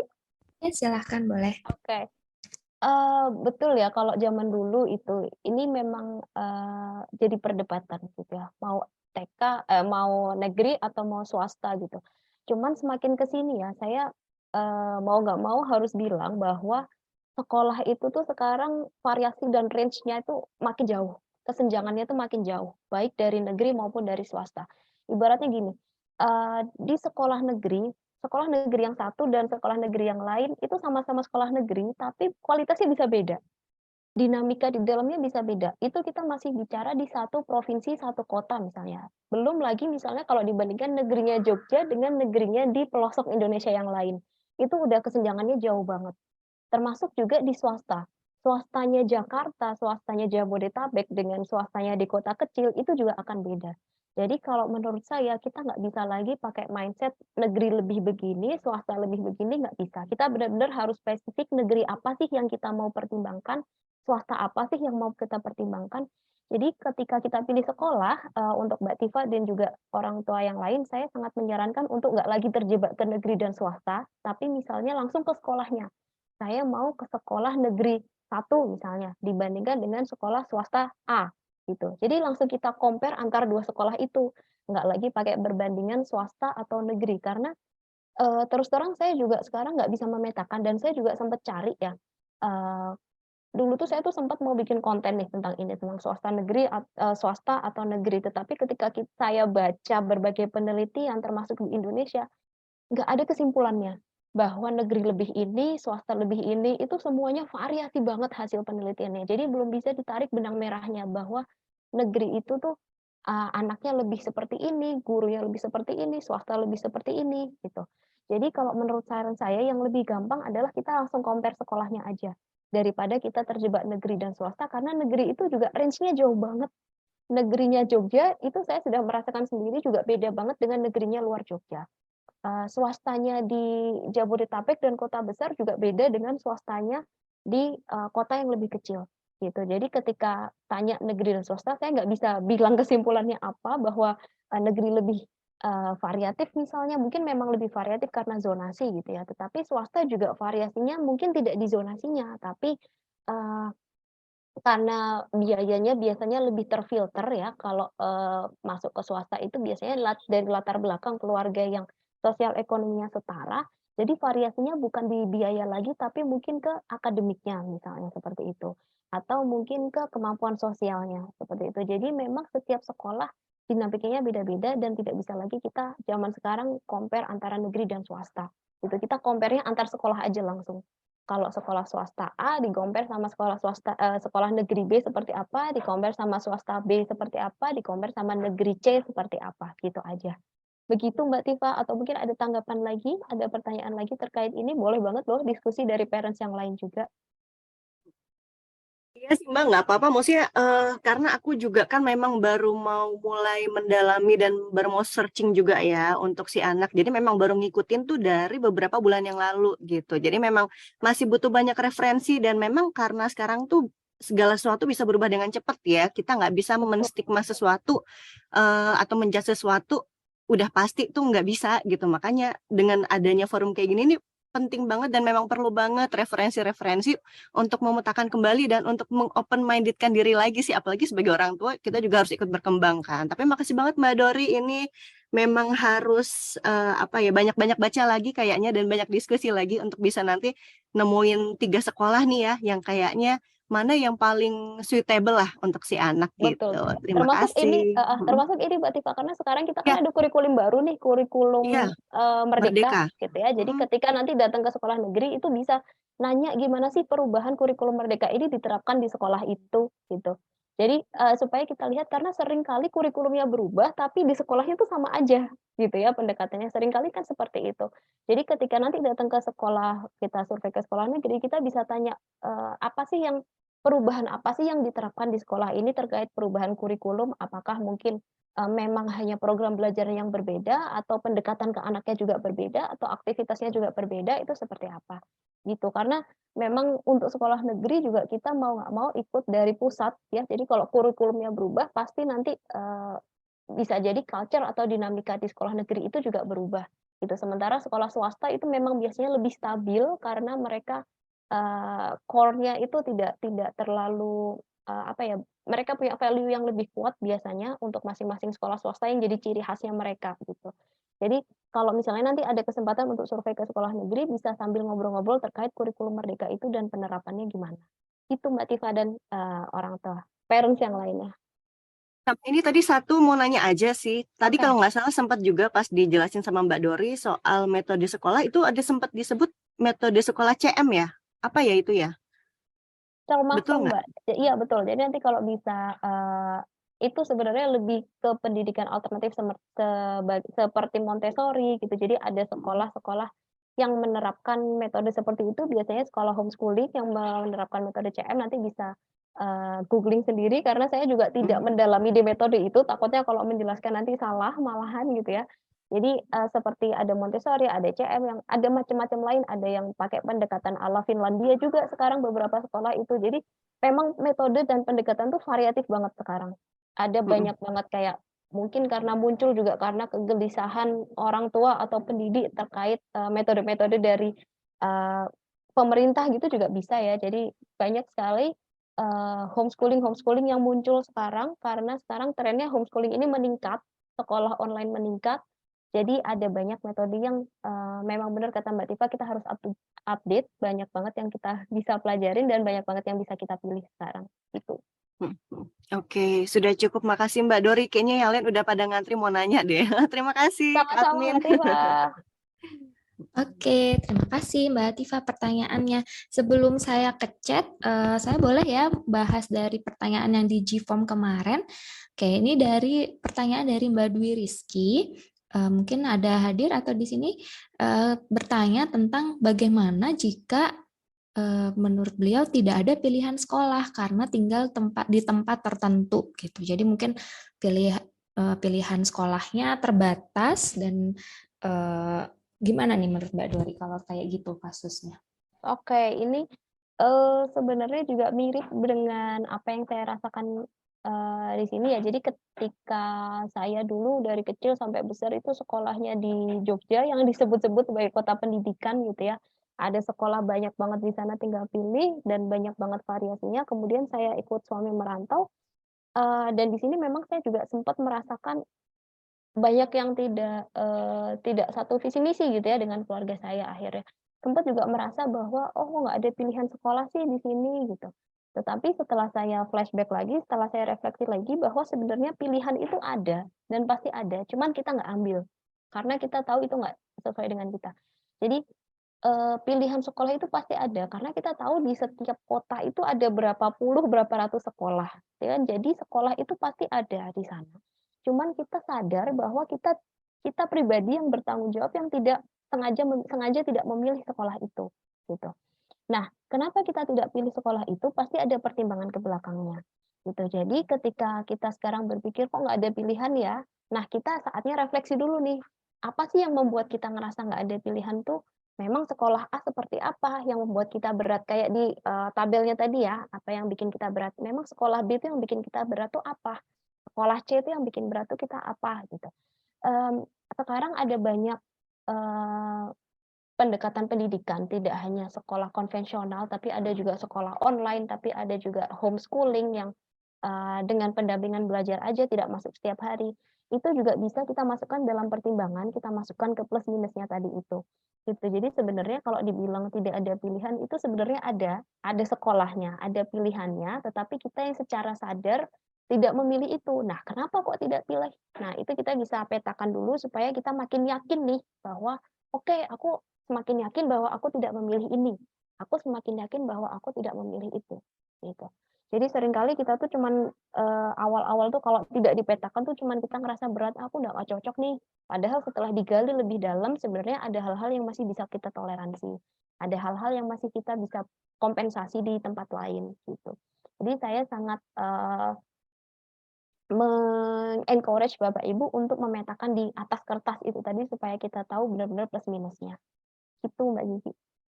Sip. Semoga menjawab ya Mbak Dwi Rizky. Nah, ini berkaitan dengan tadi jawabannya Mbak Dori. Di sini ada pertanyaan lagi dari Mbak Ina. Saya Ina di Jogja, anak saya usia 7 tahun di Maret ini. Jika mempertimbangkan untuk homeschooling tetap butuh PKBM. Misal mau mempertimbangkan sekolah umum atau PKBM, baiknya mulai survei kapan ya? Apakah akreditasi lembaga juga perlu dilihat? Baiknya yang seperti apa? Terima kasih. Silakan. Iya, kita ngomongin PKBM. Jadi PKBM ini 7 tahun itu berarti sudah masanya SD gitu ya. PKBM ini pendampingan kegiatan belajar masyarakat yang membedakan paling utama dengan sekolah yang formal adalah salah satunya adalah ijazah gitu ya. Kalau di sekolah formal anak lulus dapat ijazah, kalau PKBM tidak dapat ijazah biasanya kejar paket gitu ya, masuk nanti yang kejar paket. Nah, untuk mempertimbangkan itu tentu mulai survei kapan ya, bisa dari sekarang, Mbak. Jadi surveinya, karena sekarang tuh masuk sekolah bahkan dari 1 tahun sebelum atau 2 tahun sebelum itu kebanyakan udah pada ngecim-ngecim ya. Jadi kemarin saya sempat nanya beberapa sekolah di Jogja itu, ternyata untuk tahun depan ketika anak saya mau masuk itu ternyata udah pada waiting list masih tahun depan. Jadi ketika, mau milih sekolah itu saat kita sudah merasakan ada kebingungan mau masukin kemana ya, nah itulah udah saatnya kita survei. Walaupun masih setahun, 2 tahun itu ketika udah mulai kepikiran nih sampai ikut webinar, ya itu udah saatnya kita survei gitu ya. Nah, akreditasi lembaga apakah perlu juga dilihat? Iya, karena akreditasi lembaga itu merepresentasikan salah satunya adalah kualitasnya gimana, kualitas lembaga tersebut ya. Nah, yang perlu dipertimbangkan ketika PKBM adalah termasuk ke jenjang selanjutnya, Mbak. Jadi, ada beberapa sekolah yang misalnya kita SD-nya PKBM, ada beberapa sekolah di SMP yang mereka tidak menerima siswa kejar paket, misalnya. Jadi ketika kita mau memutuskan suatu bentuk model pendidikan, kita juga harus lihat arah selanjutnya seperti apa, gitu. Jangan sampai kita sudah mau memikirkan kayak misalnya saya gitu ya, saya memikirkan sekolah online, tapi ternyata yang saya tuju ternyata tidak menerima siswa dari sekolah online misalnya, atau kayak dulu ketika saya mau mengambil sebuah sekolah yang itu pakai kurikulum luar, kemudian bahasanya full English, saya sempat akan ngambil itu tuh, tapi kemudian saya mikir, nanti kalau anaknya TK-nya di sini, SD-nya masuk ke yang berbeda, apakah bisa apa enggak ya? Gitu. Nah, ada kalau terkait legalitas, memang ada beberapa sekolah yang maunya menerima siswa dari yang sekolah konvensional juga, gitu, sekolah umum juga. Jadi arahannya kalau memang kita mau PKBM, kita juga pertimbangkan ke sekolah lanjutannya, apakah sekolah yang kita tuju di selanjutnya itu menerima PKBM atau tidak. Kalau misalnya menerima, oke kita lanjutin. Kalau misalnya tidak, berarti kita harus sadar bahwa ada beberapa pilihan sekolah yang nanti terbatasi dengan pemilihan PKBM itu di jenjang SD-nya. Gitu. Jadi memang pendidikan ini karena bertahap ya dari TK, SD, SMP, SMA, kita juga perlu punya paling tidak garis merahnya dulu sampai ke tingkat selanjutnya sampai S1, S2 tuh kita arahannya pengen anak tuh kemana sih? Gitu. Paling nggak kita punya gambaran itu dulu, walaupun nanti mungkin bisa berubah ya, tapi kita udah punya gambaran besarnya dulu gitu. Begitu Mbak Zizi. Oke, terima kasih Mbak. Semoga menjawab ya Mbak Ina ya. Nah, selanjutnya saya balik lagi ke pertanyaan dari G-Form ya. Ini ada pertanyaan yang mirip, jadi saya jadikan satu, yaitu pertanyaan dari Mbak Reisha Ramadhani dan Mbak Dila Nur Amani. Bagaimana memilih sekolah untuk anak kinestetik dan praktikal? Atau perlu nggak sih kita memilih sekolah yang membagi kelas berdasarkan gaya belajar visual, auditori, dan kinestetik? Silakan Mbak Dori. Oke, kita ngomongin gaya belajar ya. Jadi, parents kalau yang sudah follow Parentific mungkin sudah baca postingan yang pernah ditulis di sana. Jadi sebenarnya gaya belajar visual, auditori, kinestetik itu adalah sebuah teori yang bisa dibilang itu adalah mitos di dunia pendidikan. Jadi kita tidak bisa rely on teori itu untuk menentukan masa depan anak. Gitu. Kenapa kok mitos? Karena di situ disebutkan anak itu ada visual, auditori, kinestetik. Tapi setelah melakukan berbagai penelitian berpuluh-puluh tahun itu tidak ada buktinya bahwa memang ketiga modalitas itu tuh bisa berpengaruh terhadap perkembangan dan prestasi akademik anak. Contohnya gini, misalnya tadi ditanyain lah, apakah kita perlu pilih sekolah tertentu untuk anak yang kinestetik? Sekarang taunya anak itu kinestetik itu gimana gitu. Dan ketika misalnya iya kita pilih anak sesuai gaya belajarnya yaitu kinestetik, berarti kita harus memilih gurunya yang kinestetik juga kah? Terus kalau dua-duanya gurunya kinestetik, anaknya kinestetik, terus kemudian belajar matematikanya gimana? Gitu. Karena ibaratnya kayak contohnya naik sepeda gitu ya. Naik sepeda itu gerakan kinestetik, aktivitas kinestetik. Tapi kita nggak bisa apa namanya? Cuman anak yang kinestetik aja yang bisa naik sepeda gitu kan akhirnya. Atau permainan musik, main piano gitu. Main piano itu istilahnya adalah apa namanya aktivitas auditori gitu ya. Musikal itu aktivitas auditori, tapi kita nggak bisa anak bisa lancar main piano kalau hanya dia cuma lihat auditorinya aja, cuma dilatih auditorinya aja. Dia juga harus dilatih visualnya, baca not balok. Dia juga harus dilatih motoriknya, kinestetik mainan tuts piano gitu. Jadi teori visual, auditori, kinestetik gaya belajar ini sudah lama tidak dipakai dan bahkan tidak pernah dipakai karena ini memang tidak ada dasarnya. Jadi sebaiknya tidak usah digunakan apalagi untuk menentukan masa depan anak gitu. Anak itu memang punya modalitas bahwa dia lebih kuat di mana, tapi kita nggak bisa hanya menguatkan salah satu sisi, salah satu modalitas. Nggak bisa kita kuatkan kinestetiknya aja, nggak bisa kita kuatkan modalitas auditornya aja. Ibaratnya anak kuat modalitas kinestetiknya, terus kita mau arahkan jadi atlet. Juga kita nggak bisa dia hanya latihan kinestetik terus kan. Pasti harus ada bacanya tentang teori-teori olahraga itu yang seperti apa. Kemudian dia harus lihat, misalnya lihat rekaman pertandingan untuk belajar tips and triknya. Harus mendengar juga apa kata coachnya. Jadi sebuah aktivitas itu tidak bisa kita hanya menggunakan satu modalitas yang udahlah ini auditori aja, udahlah ini visual aja gitu. Jadi ketika kita memilih sekolah, kita nggak usah mempertimbangkan masalah VAK itu, visual auditory kinestetik, karena itu adalah mitos dan tidak digunakan di dunia pendidikan. Terima kasih Mbak Zizi. Oke, semoga menjawab ya. Selanjutnya dari Mbak Citra Aulia. Mbak Dori izin bertanya, sebenarnya anak saya rencananya akan diajak untuk tinggal di luar negeri bareng ayahnya yang sedang studi di luar. Sedangkan saat ini kan usianya masih 4 tahun, sudah masuk PAUD, tetap kelas PG, tapi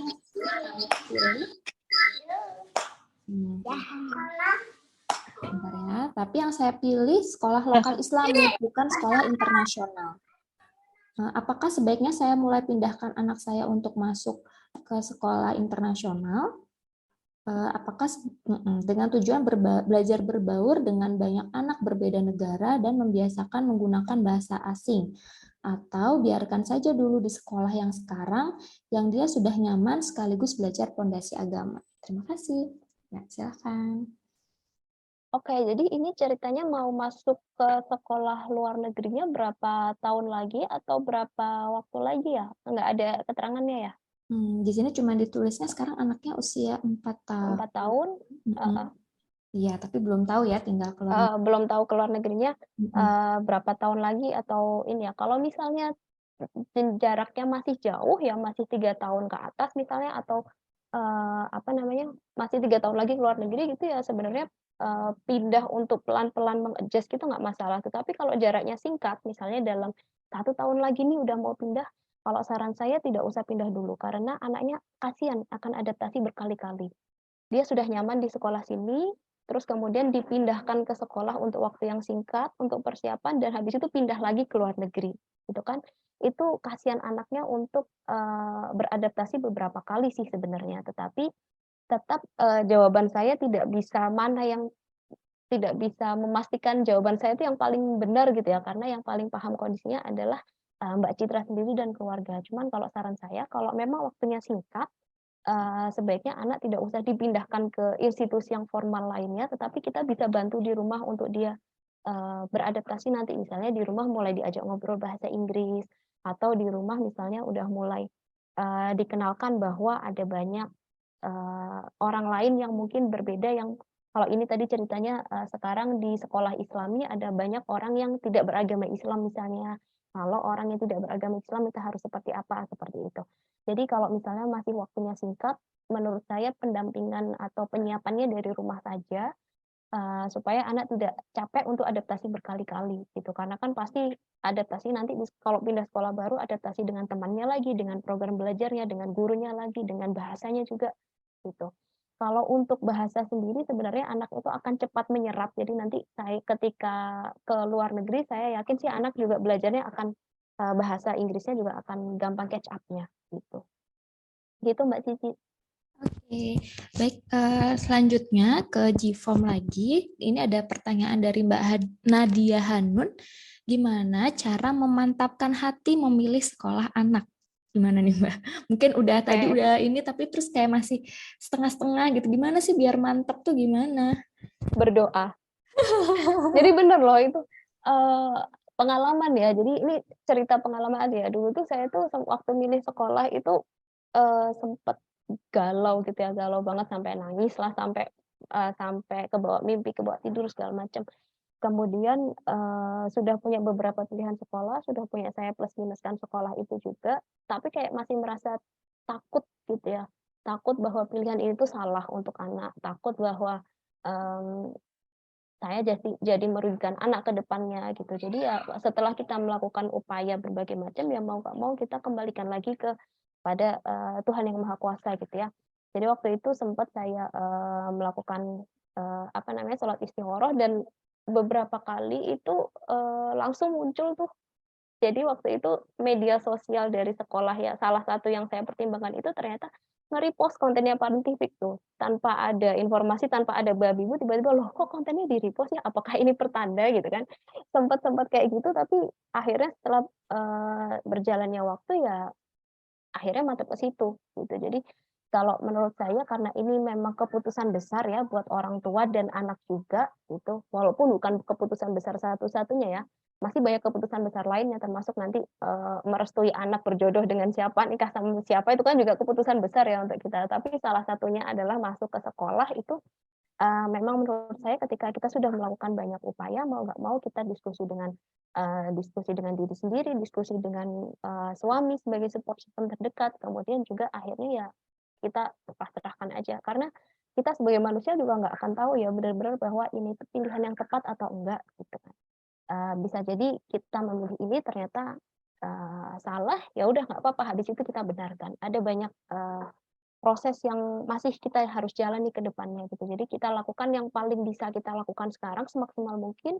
Habis itu kita pasrahkan dan kita bismillah aja deh, pokoknya percaya. Nanti kalau misalnya ternyata tidak sesuai ekspektasi, oke, kita cari solusi yang lainnya gitu. Oke, baiklah, saya akan berdoa lagi untuk memantapkan hati ya. Oke, nah tadi menyambung dengan pilihan anak, ini ada pertanyaan dari Mbak Dita. Mbak Dori, terima kasih banyak atas ilmunya yang komplit dan buka wawasan saya. Saya Dita, usia anak 3 tahun. Yang ingin saya tanyakan, apakah anak perlu dilibatkan dalam memilih sekolah? Sejauh apa dilibatkannya? Diajak survei, coba sit-in, atau perlu juga ditanya, mau nggak sekolah di sini? Gimana tuh? Oke. Untuk anak-anak yang kecil boleh gitu, tetapi keputusan tetap pada orang tua, terutama untuk anak usia dini dan anak SD. Karena anak-anak tuh kalau ditanyain, suka nggak sekolah di sini? Suka gitu ya. Di sekolah yang sana ditanyain, suka nggak sekolah di sini? Suka. Mau sekolah yang mana? Sekolah yang di situ. Kenapa? Soalnya ayunannya bagus gitu. Itu kan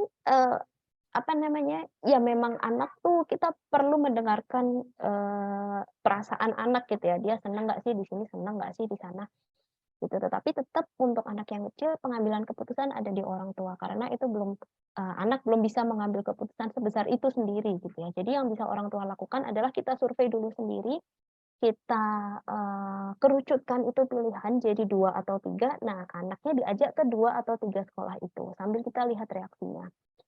2 atau 3 sekolah itu harapannya adalah sekolah yang udah setara ya. Jadi yang misalnya anak masuk di sekolah A atau sekolah B, sekolah nomor 1 atau sekolah nomor 2 itu kita udah legowo semuanya gitu. Jangan sampai kita tuh sebenarnya nggak legowo di sekolah B, tapi anak diajak ke sana gitu.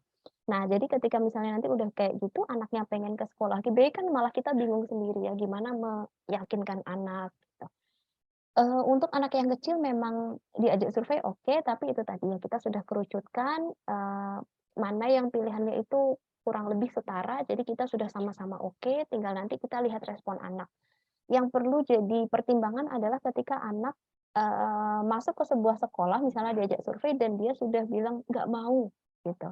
Nah itu kita harus gali dulu, karena biasanya anak itu ketika dihadapkan oleh situasi yang menyenangkan, yang baru, mereka akan excited. Mereka akan cenderung untuk jawab mau, di sini mau, di sana mau, di sana mau, gitu. Nah yang perlu kita perhatikan adalah justru ketika anak jawab nggak mau, gitu. Nggak maunya kenapa? Apa yang bikin nggak mau? Apakah yang alasan yang bikin nggak mau itu alasan yang fundamental atau memang cuma sekedar nggak mau soalnya halamannya kecil misalnya, itu kan sebenarnya tidak fundamental. Jadi kita perlu dampingi anak di situ untuk jelaskan bahwa oke, halaman kecil nggak masalah, bla bla bla bla. Ya memang kalau untuk anak yang usia SD itu memang udah bisa dilibatkan, SMP juga bisa dilibatkan. Tetapi untuk yang lebih kecil, keputusan terutama ada di orang tua gitu. Dan yang paling penting kalau misalnya ada kelas trial harus ikut, entah TK atau entah SD. Kalau SMP kayaknya jarang ya ada trial SMP SMA. Tapi kalau kelas TK atau SD ada kesempatan trial, ikutlah trial karena di situ kita bisa lihat gimana respon anak, gimana respon guru menghadapi anak, kita dapat banyak banget data dari situ. Gitu. Oke, wah terima kasih banget Mbak Dori ilmu sama masukannya. Nggak kerasa udah hampir 2 jam Mbak Dori memaparkan materi dan menjawab pertanyaan dari para peserta.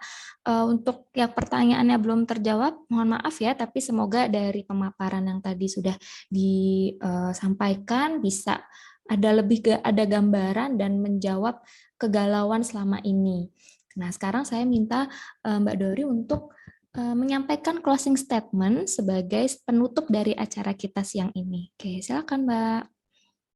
Oke, closing statement-nya adalah ingin mengingatkan aja bahwa pemilihan sekolah ini tuh, kegalauan pemilihan sekolah ini tuh sudah dirasakan oleh berjuta-juta orang di seluruh dunia, termasuk dari yang orang tua kita zaman dulu gitu ya. Jadi kalau sekarang sampai kebawa jadi beban, kebawa sampai jadi pikiran, oke, relax dulu Bapak Ibu, insya Allah apapun yang kita pilihkan itu adalah yang kita udah usahakan terbaik untuk anak gitu ya. Jadi sambil kita pelan-pelan berusaha memilih, memantapkan hati, sambil kita ingatkan diri bahwa ini adalah proses dan progres bersama yang kita lalui sama anak. Ini perjalanan kita sama anak. Jadi saya sih berharapnya nanti jangan sampai ada perasaan jadi merasa terbebani, takut ini sama anak, terus merasa bersalah segala macam, karena itu perasaan yang mungkin bisa terjadi ketika kita memilih sekolah ya. Kita khawatir, kita cemas, dan justru berdampak pada hubungan kita sama anak sendiri karena kita terlalu over mikirin ya mau sekolah di mana, mau kayak gimana gitu. Jadi relax aja sambil kita main sama anak, sambil kita ngobrol sama anak, insya Allah apapun pilihan yang kita pilih nanti mudah-mudahan jadi pilihan terbaik untuk Bapak Ibu semuanya dan juga anak ke depan. Itu Mbak Zizi, terima kasih. Ya, amin, amin, amin ya. Dan mungkin tadi jangan lupa berdoa ya Mbak ya untuk semakin betul. memantapkan hati gitu, karena memang banyak sekali hal-hal yang ada di luar kendali kita yang bisa kita lakukan, cuman mencoba yang terbaik ya. Oke, terima kasih sekali lagi Mbak. Selanjutnya sebelum mengakhiri acara kita foto-foto dulu ya.